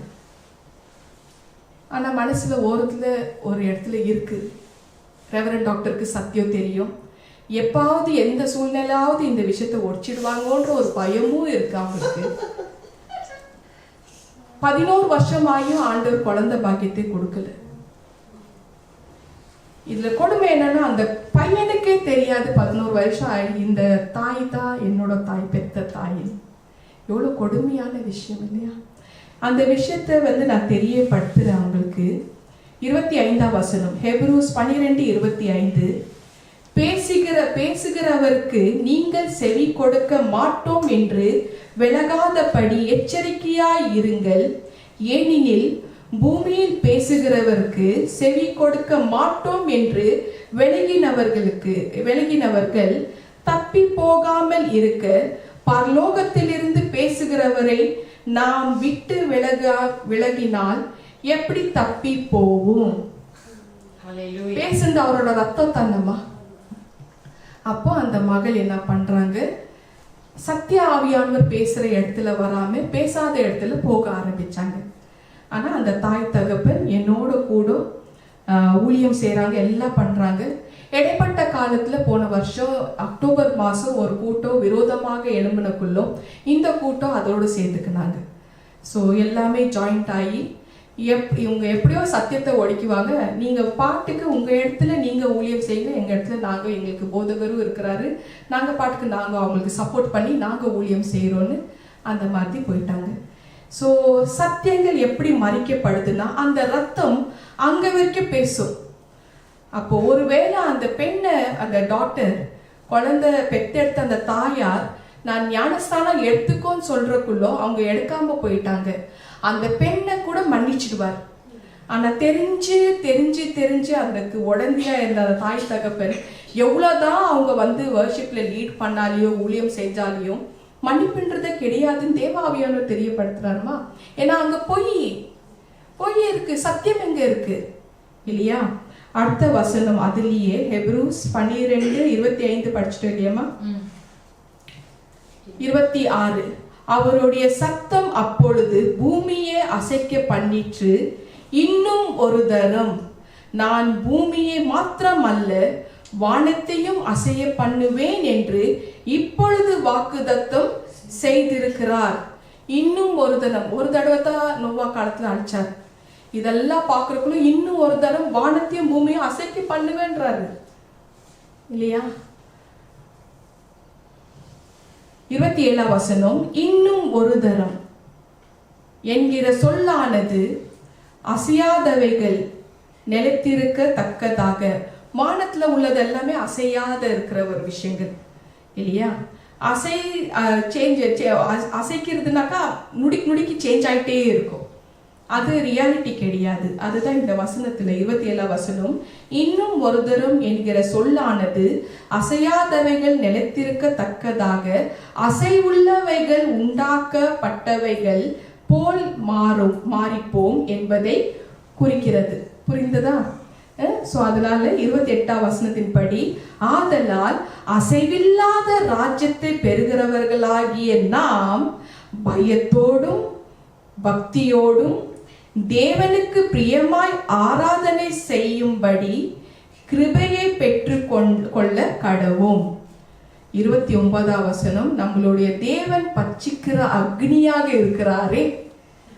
ஆராதனை பண்றோம், சர்வீஸ் பண்றோம், வர்ஷிப் பண்றோம், எல்லா அரேஞ்ச்மெண்ட் எல்லாம் பண்றோம், பொய் இருக்கு, தேவனுக்கு பயமே இல்லையே. அப்போ 28 வசனத்தின்படி நம்ம பயத்தோடும் பக்தியோடும் தேவனுக்கு பிரியமாய் தான் ஆராதனை பண்ணுமே தவிர ஜனங்க பாக்குறாங்க அதுக்காக ஆராதனை அவங்க ஏத்துக்கவே மாட்டார். ஏன்னா தேவன் என்னது? தேவன் எரிகிற பட்சிக்கிற அக்னியாக இருக்கிறாரே. பட்சிக்கிற அக்னி. அப்போ செகண்ட் கம்மிங் வந்து எப்படி இருக்குதுன்னாக்கா மத்தேயு 24:27 படி நோவா காலத்துல எப்படி நடந்ததோ அப்படியே மனுஷகுமாரன் வரும் காலத்திலே நடக்கும். ஸோ ஹைப்பர் கிரேஸ் எல்லாம் நம்ம விட்டுடணும். அவரோட கிருபையை வந்து உண்மையான கிருபையை நம்ம பெற்றுக்கொள்ளணும். ஸோ அதுதான் தேவன் தெரியப்படுத்துறாரு. இப்போ ஞானஸ்தானம் எடுக்காதுங்க தப்பு செஞ்ச தெரிஞ்ச பேருக்கு தப்பு செய்யக்கூடாது. ஞானஸ்தானம் எடுத்துங்க தப்பு செஞ்சுட்டு இருக்கிறாங்களா, அதுக்கு என்ன பண்றது? அப்போ அவரோட ரத்தம் எப்படி பேசும்? இப்போ அங்க பரலோகத்துல நன்மையானவைகளை பேச ஆரம்பிக்கும். நம்ம நல்லது செஞ்சா நல்லது பேசும். இந்த மாதிரி நல்ல விஷயங்கள் பேசியிருக்காங்க, நன்மையானவர்களை பேசி ரெக்கமெண்ட் பண்ணோம். அப்ப அந்த ரத்தத்தை நம்ம வந்து மறுதளிச்சு அசிங்கமான காரியங்கள் பண்ணிட்டு இருந்தா அந்த ரத்தம் எப்படி பேசும்னாக்கா அதுக்கு ஏசப்பா பேச மாட்டாரு, அந்த ரத்தமும் பேசாது. பிதா பேசுவார். பிதா பேசுவார். மீறினா பிதா பேசுவார். ஹெப்ரேயர்கள் நிறுவனம் 10:29 ஹெப்ரூஸ் 10:29 தேவனோடைய குமாரனை தேவன் பிதா எப்படி பேசுறாருனாக்கா தேவனோடைய குமாரனை காலின் கீழ் மிதித்து தன்னை பரிசுத்தம் செய்த உடன்படிக்கையின் இரத்தத்தை அசுத்தம் என்று எண்ணி கிருபையின் ஆவியை நிந்திக்கிறவன் எவ்வளவுக்கு கிருபையின் ஆவியை நிந்திக்கிறவன் எவ்வளவு கொடிதான ஆக்னிக்கு பாத்திரனாய் இருப்பான் என்பதை யோசித்து பாருங்கள் அப்படின்னு சொல்றார். புத்தி பழிவாங்குதல் என கூறியது நானே பதில் செய்வேன் என்று கர்த்தர் சொல்லுகிறார் என்று கர்த்தர் தம்முடைய ஜனங்களை நியாய தீர்ப்பார் என்று சொன்னவர் இன்னார் என்று அறிவோம். ஜீவனுள்ள தேவனுடைய கைகளில் விழுவுகிறது பயங்கரமாய் இருக்குமே. மனுஷங்கிட்ட எல்லாம் மாட்டிக்கலாமா? பிசாசு கூட கூட மாட்டிக்கல. நம்ம ஜீவனுள்ள தேவன் கையில மட்டும் மாட்டிக்க கூடாது. ரெட் ஹேண்டா மாட்டிக்கலாங்க. இப்ப ரெட் ஹேண்டா மாட்டிக்கிறதுனால நான் தேவனோட டைரக்டா கனெக்டடா இருக்கிறதுனால யாருக்குமே எனக்கு அங்க அந்த இடத்துல ஒத்தொழிச்சு போறதுக்கு எனக்கு மூவ் ஆகாது. என்னோட ஸ்பிரிட் ஒத்தொழிச்சு போறதுக்கு விலக்கிடுவார். ஏன்னா பரிசுத்தத்தை நான் காத்து கொண்டு இருக்கிறேன். அப்போ அசுத்தத்துக்கும் பரிசுத்தத்துக்கும் சம்பந்தம் இல்லை. இருட்டுக்கும் வெளிச்சத்துக்கு சம்பந்தம் இருக்கா? இல்லை. பொய்யுக்கும் சத்தியத்துக்கும் சம்பந்தம் இருக்கா? இல்லை, கண்டிப்பா இல்லை. ஸோ இதுதான் ரெவரண்ட் டாக்டர். அப்போ என்னோட நீங்க எல்லாம் ஜாயின் ஆயிருக்கிறதுனால அதே மாதிரி பரிசுத்தத்தை நீங்க எல்லாருமே காத்து கொள்ளணும். அவர் இருக்கிற வண்ணமாகவே நம்ம மாறிடணும். எந்த ஒரு பொய்யுக்கும் உடனே நம்ம போகவே கூடாது. இதுதான் இதுதான் இதுதான் கரெக்டா தெரியப்படுத்திடுங்க. ஏன்னா ரொம்ப சமீபமா இருக்கு, அவரோட வருகை ரொம்பவே சமீபமாக இருக்குன்னு தேவ ஆவியானவர் தெரியப்படுத்துறார். வழி ஒன்னே ஒண்ணுதான். ஒருவன் ஜலத்தினாலும் ஆவினாலும் முங்காவிட்டா பரலோக ராஜ்யத்துல பிரவேசிக்க முடியாது. மெய்யாகவே மெய்யாகவே நான் உங்களுக்கு சொல்லுகிறேன், யோவான் 3:5 சொல்லி இருக்கிறார் இல்லையா? இன்னும் அந்த ரத்தம் ஈரமாக இருக்கு, இன்னும் காத்துட்டு இருக்கு எல்லா பிள்ளைகளுக்கும். அவரோட ஒரு தடவை பல முறை பாவம் செய்திருக்கலாம், இந்நாள் வரைக்கும் இந்த நொடி வரைக்கும் செய்திருக்கலாம். அவரோட ரத்தத்துல கழுவப்பட்ட பிறகு அத்தனை பாவங்கள் மன்னிக்கப்படும். பியூர் ஆயிடுவீங்க, பிரகாசமாக இருப்பீங்க. ஏன்னா உங்களுக்காக ஒவ்வொருத்தரோட மரணத்தை அவர் ருசி பார்த்திருக்கிறார். ஹெப்ரூஸ் 2:9 படி அவர் ருசி பார்த்திருக்கிறார். ஒவ்வொருத்தரோட மரணத்தை அவர் ருசி பார்த்திருக்கிறார். ஹல்லேலூயா, ஹல்லேலூயா. ரெவரண்ட் டாக்டரோட பஞ்ச் நோட் பண்ணிக்கோமா? எல்லா பிள்ளைகளுக்கும், முக்கியமா வாலிப பிள்ளைகளுக்கு. ஏன்னா நிறைய தாய்மார்கள் பல கண்ட்ரீஸ்ல இருந்து எனக்கு வர ப்ரேயர் ரிக்வெஸ்ட். அதுல ஹைலைட்டான கண்ட்ரீஸ் ஸ்ரீலங்கா, அப்புறம் ப்ரூனே, நிறைய இடத்துல ஈவன் இந்தியாவில் ஆகட்டும், கனடா ஆகட்டும், நிறைய இடத்துல ஆஸ்திரேலியா ஆகட்டும், அதிகமாக ஸ்ரீலங்காலேருந்து தான் வருது எனக்கு. வாலிப பிள்ளைகள் ட்ரக்கில் அடிக்டடாக இருக்கிறாங்க, போதை பழக்கத்தில் அடிமையாக இருக்கிறாங்க. ஜெபம் பண்ணுங்க. ஸோ அந்த தாய்மார்களோட பாரம் எப்படி இருக்கும் இல்லையா? உள்ளம் உடைந்து அவங்க போவாங்க. ஸோ அந்த வழி எங்களுக்கு தெரியும் எப்படி இருக்கு. எப்படியாச்சும் காப்பாற்றணுமே, தன்னோட பிள்ளைகளை காப்பாற்றணும். எல்லா வாலிப பிள்ளைகளுக்கு எத்தனை பேருக்கும்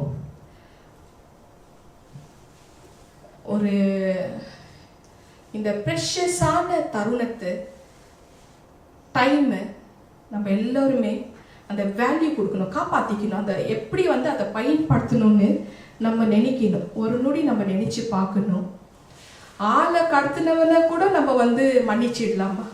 நேரத்தை கடத்துவன மன்னிக்கவே முடியாது. நேரத்தை வீணாக்குறவன மன்னிக்கவே முடியாது.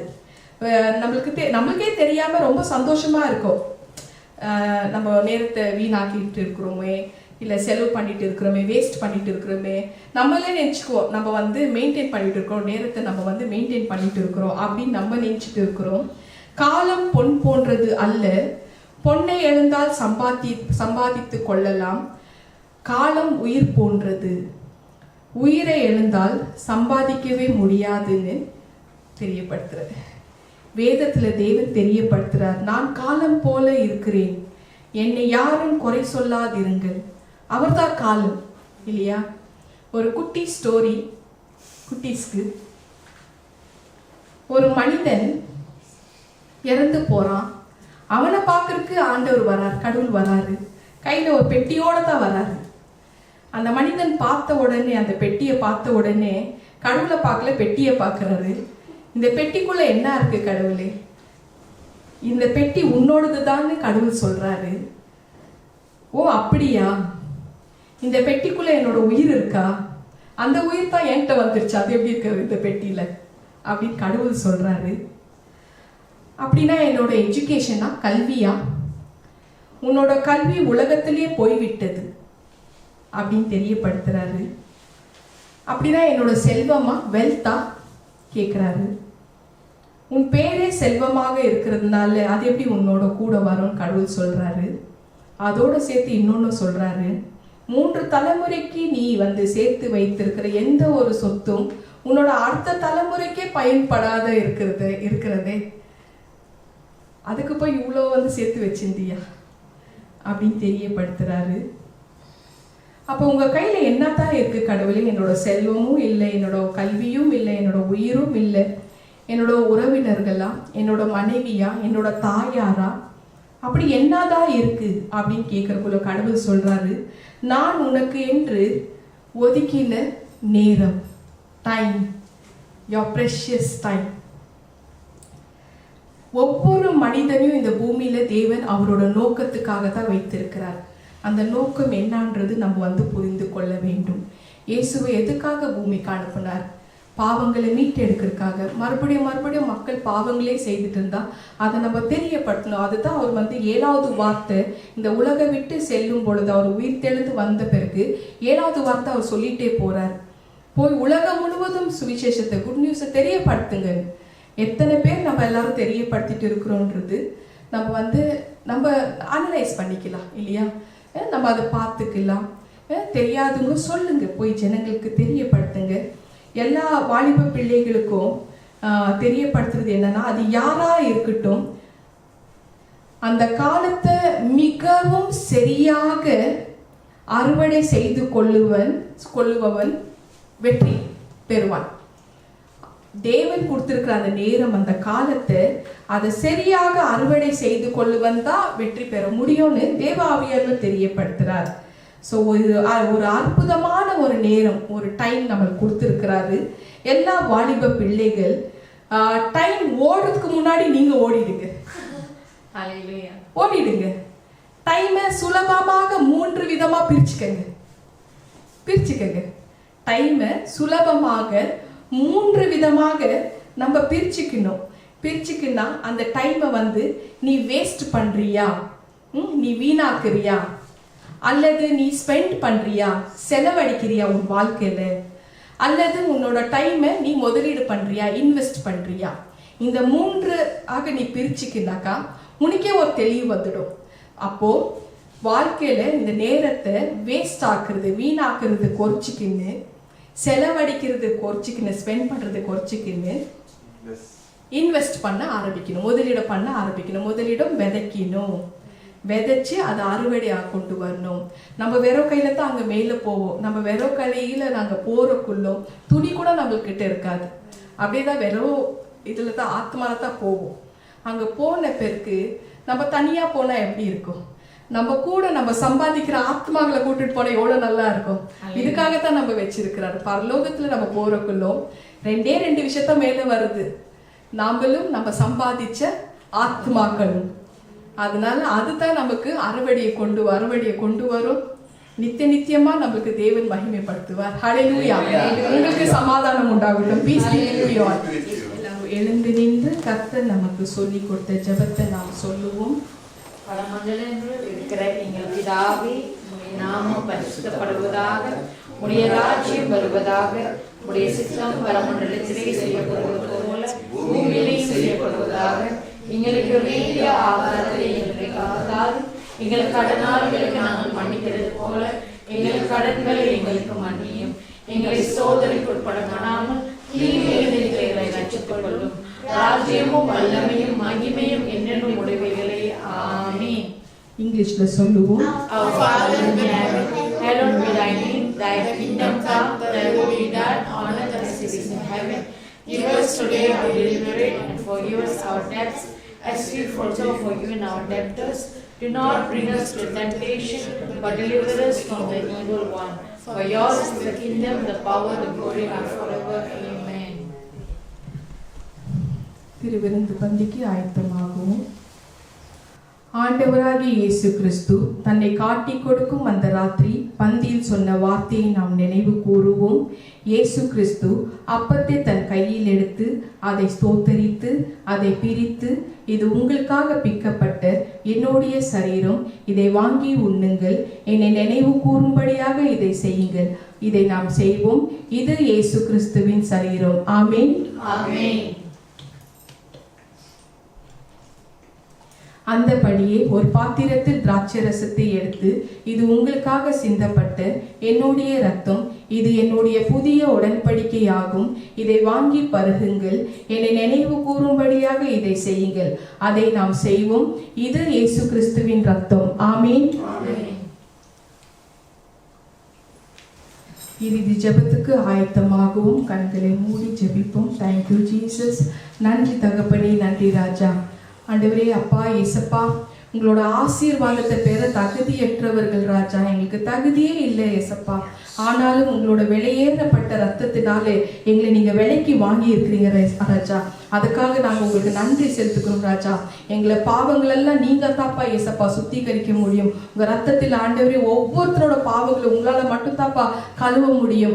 ஆண்டவரே இயேசப்பா, இந்த நாள்ல ஆண்டவரே இந்த செய்தி கேட்கிற ஒவ்வொருத்தரும் நீங்க உச்சி முதல் பாதம் வரைக்கும் இயேசப்பா உங்களோட சுத்திகரிப்பின் ரத்தத்தினால கழுவுங்க இயேசப்பா.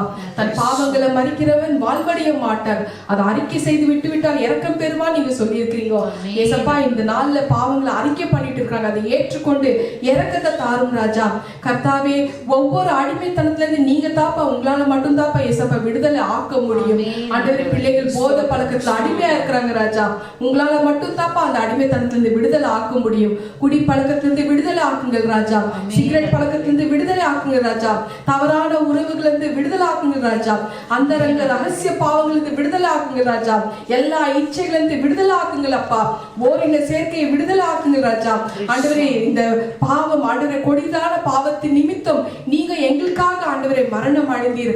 அந்தகார விகார தோற்றத்துல நீர் ஆண்டவரே உங்க முகரூபம் மாறியது ராஜா.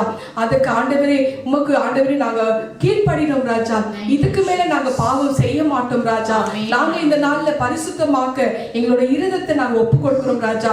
நீங்க ஜீவ பலியாக எங்களோட இருதயத்துல பிரவேசித்து நீங்க பிரகாசிங்கள் அப்பா. பரிசுத்த ஆவியானவரே, அதுக்கு நீங்க உதவி செய்யுங்கள் ராஜா. இந்த மாதம் முழுவதும் எங்கள் நல்லபடியாக நீ நடத்தினீர், அதுக்காக நன்றி அப்பா. ஆண்டவரே, பிள்ளைகளோட படிப்பு விஷயத்துக்காக வருகிறேன் ராஜா. பிள்ளைகளோட எக்ஸாமுக்கு நீங்க உதவி செய்யுங்கள் சுவாமி, அதுக்காக நான் ஜெபிக்கிறேன் அப்பா. என்னென்ன தேவைகள் இருக்கோ நீர் அறிந்திருக்கிறீங்க ராஜா.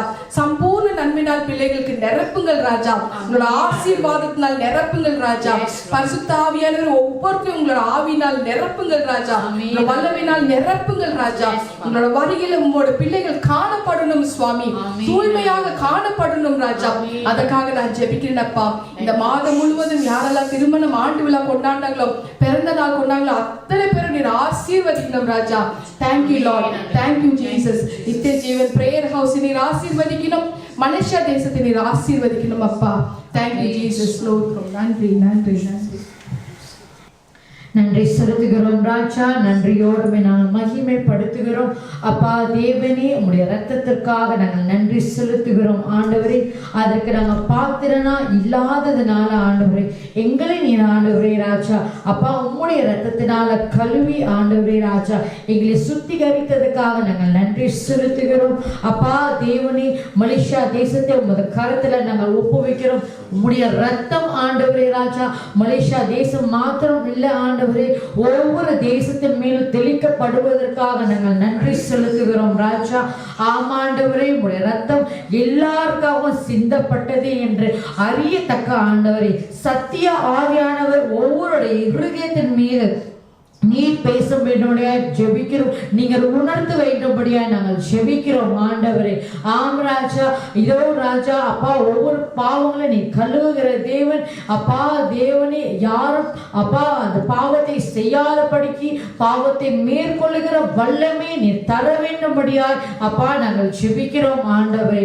இந்த நாளுக்கு அந்த நாளில் கூட ராஜா எங்களுக்காக கொடுக்கப்பட்ட தீர்க்க தரிசனியான ரெவரண்ட் டாக்டர் சுமிதா பிரகாஷ் அவங்களுக்காக நாங்கள் ஜெபிக்கிறோம் அப்பா. தாயார் ஆண்டவரே ராஜா அவங்களை ஆசீர்வதித்து அப்பா தேவனே ஊழியக்காரருடைய சுகத்தை நீர் விரும்புகிற தேவனா இருக்கிறீர் ஆண்டவரே ராஜா அப்பா. அவங்க சரீரத்துல காணப்படுகிற எந்த பலவீனங்களா இருக்கட்டும் அதை எல்லாத்தையும் ஆண்டவரை கர்த்தர் நீக்கிவிட்டு பரிபூர்ண அந்த பலன் உன்னத பலன் அவங்களுக்கு தந்து ஆசீர்வதிக்க வேண்டும்படியா நாங்கள் ஜெபிக்கிறோம் ஆண்டவரே அப்பா. ஊழியக்காரரின் மேல அப்பா நீர் பரிதாபப்படுகிற தேவனா இருக்கிறீர் அப்பா.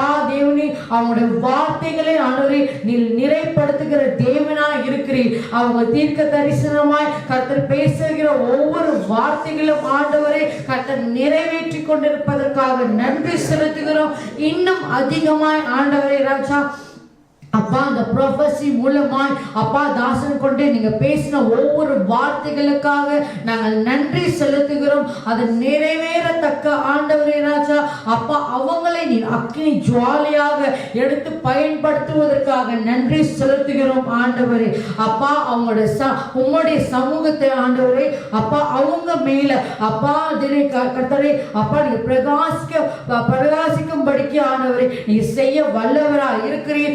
அவங்களையும் அவங்க குடும்பத்தையும் ஆசீர்வதித்து அப்பா தேவனே இதோ ராஜா இதோ பிறர் ஆண்டவரை பிரமிக்கத்தக்க கர்த்தர் நீ ஆசீர்வதித்ததுக்காக நன்றி செலுத்துகிறோம். அப்பா டென்மார்க்ல இருக்கிற பிரகாஷ்காக ஜெபிக்கிறோம். அப்பா மகன் ஷேர்லிக்காக மகன் கீர்த்திக்காக நாங்கள் ஜெபிக்கிறோம். அப்பா அந்த குளிர் தேசத்துல ஆண்டவரே ராஜா அப்பா தேவனே கர்த்தர் அவங்களை நீர் காத்து நடத்த வேண்டும்படியாக ஆசீர்வதிப்பதற்காக நன்றி செலுத்துகிறோம் ஆண்டவரே. ஆம் ராஜா அது மாத்திரம் இல்ல ஆண்டவரே இந்த NJPH ஊழியத்துக்காக அப்பா தேவனே பிரயாசப்படுகிற ஒவ்வொரு உள்ளங்களையும் கர்த்தர் நிறைவாய் ஆசீர்வதித்து நீ நடத்த வேண்டும்படியாய் ஜெபிக்கிறோம் ஆண்டவரே. இதோ இந்த NJPH ஊழியத்துக்கு விரோதமாய் எழும்புகிற எல்லா விதமான ஆயுதங்களும் அது இயேசுவின் நாமத்தில் வாய்க்காதே போகட்டும் ஆண்டவரே. அப்பா சத்துருவானுடைய நாச மோச வேலைகள் சதி திட்டங்கள் ஆண்டவரே எப்படிப்பட்ட கேடான காரியங்கள் இந்த NJPHக்கு விரோதமாய் அவன் எழும்பினாலும் அது எல்லாமே ஆண்டவரே இயேசுவின் நாமத்தில் வாய்க்காதே போகட்டும் ஆண்டவரே ராஜா. ஆமா ஆண்டவரே அப்பா தேவனி நீர் பட்சிக்கிற அக்கினியா இருக்கிறதுக்காக நன்றி. அப்பா எங்க சுற்றிலும் ஆண்டவரே ராஜா நீர் ஆண்டவரே அப்பா பிரகாசிப்பதற்காக நீர் மகிமையா இருப்பதற்காக நாங்கள் நன்றி செலுத்துகிறோம் ஆண்டவரே. அப்பா தேவனே எங்க NJPHக்கு கர்த்தர் ஒரு புதிய ஆலயத்தை தரப்போவதற்காக நாங்கள் நன்றி செலுத்துகிறோம் ஆண்டவரே. அப்பா இந்த இடத்துல மாத்திரம் இல்ல ஒவ்வொரு இடத்துல NJPH எந்த இடத்துல ஸ்தாபிக்கப்பட்டதோ அந்த இடத்துல எல்லாம் நாங்க ஒருமனப்பட்டு ஜெபிக்கிறோம் ஆண்டவரே. NJPH ஊழியத்தை அப்பா அந்த ஆலயத்தை கட்டும்படிக்கு அப்பா உம்முடைய ராஜ்யத்தை கட்டும்படிக்கு எங்களுக்கு ஒரு இடத்தை கர்த்தர் தருவதற்காக நன்றி செலுத்துகிறோம். அதுக்கு விரோதமா எழும்புகிற எல்லா விதமான காரியங்களும் அப்பா அது எல்லாமே ஆண்டவரே முறியடிக்கிறபடியா ஜெபிக்கிறோம் ஆண்டவரே ராஜா. அப்பா தேவனே எல்லாருக்கும் வரும்படிக்கு வசதியான நல்ல ஒரு இடத்துல அப்பா தேவனே எல்லா வசதி வாய்ப்புகளும் அப்பா கர்த்தர் அமைச்சு கொடுக்கும்படியாய் ஜெபிக்கிறோம். அப்பா அந்த ஓனரோட இருதயத்துல கர்த்தர் தயவு செய்ய வேண்டும்படியாய் ஜெபிக்கிறோம். அதுக்குண்டான தேவைகள் அப்பா ரெண்டல் ஒவ்வொரு டெபாசிட் யூட்டிலிட்டி பில்ஸ்ல எல்லா காரியங்களும் ஆண்டவரே ராஜா கர்த்தர் நீங்க எங்களுக்காக அந்த தயவு செய்ய வேண்டும்படியாய் ஜெபிக்கிறோம். அந்த தயவு ஆண்டவரே ராஜா அப்பா நாங்கள் ஜெபிக்கிறோம் ஆண்டவரே ராஜா. அப்பா தேவனே நீர் எங்களுடைய ஐஸ்வர்யத்தின் தேவன் நிச்சயமா நீங்கள் எங்களுக்காக செய்து முடிக்கிற தேவனா இருக்கிறீர் ராஜா. உங்களுக்கு நாங்கள் நன்றி செலுத்துகிறோம். இயேசுவின் மாறாத நாமத்தில் கேட்டு ஜெபிக்கிறோம் எங்கள் ஜீவனுள்ள நல்ல பிதாவே ஆமென். எல்லாரும் கரங்களை உயர்த்தி ஆண்டவருக்கு நன்றி செலுத்துவோம். என் ஆத்துமாவே கர்த்தரை ஸ்தோத்திரி, என் முழு உள்ளமையோட பரிசுத்த நாமத்தை ஸ்தோத்திரி. என் ஆத்துமாவே கர்த்தரை ஸ்தோத்திரி, கர்த்தர் செய்த சகல உபகாரங்களை மறவாதே. ஆமென் ஆமென் ஆமென். இயேசு கிறிஸ்துவின் ரத்தம் ஜெயம், இயேசு கிறிஸ்துவின் ரத்தம் ஜெயம், இயேசு கிறிஸ்துவின் கல்வாரி ரத்தம் ஜெயம். இயேசுவின் நாமத்தினால் ஜெபிக்கிறேன் ஜீவனுள்ள நல்ல பிதாவே ஆமென் ஆமென் ஆமென். நம் கர்த்தராகிய இயேசு கிறிஸ்துவின் கிருபையும் பிதாவாகிய தேவனுடைய அன்பும் பரிசுத்த ஆவியானவரின் அந்யோன்ய ஐக்கியமும் நம் எல்லோரும் கூட சதா காலம் இருப்பதாக. ஆமென் ஆமென் ஆமென். துதி கன மகிமை எல்லாம் கர்த்தருக்கே சொந்தம். ஸ்தோத்திரம். ஹalleluya. God bless you all. Praise the Lord. நித்திய ஜீவன் பிரேயர் ஹவுஸ், நித்திய ஜீவன் ஜெப வீடு என்கிற கர்த்தருடைய ஆசீர்வாதமான வீடியோகளை கண்டு தேவ கிருபையை பெற்றுக் கொள்வீர்களாக. கர்த்தர் உங்களை ஆசீர்வதிப்பாராக. ஆமென்.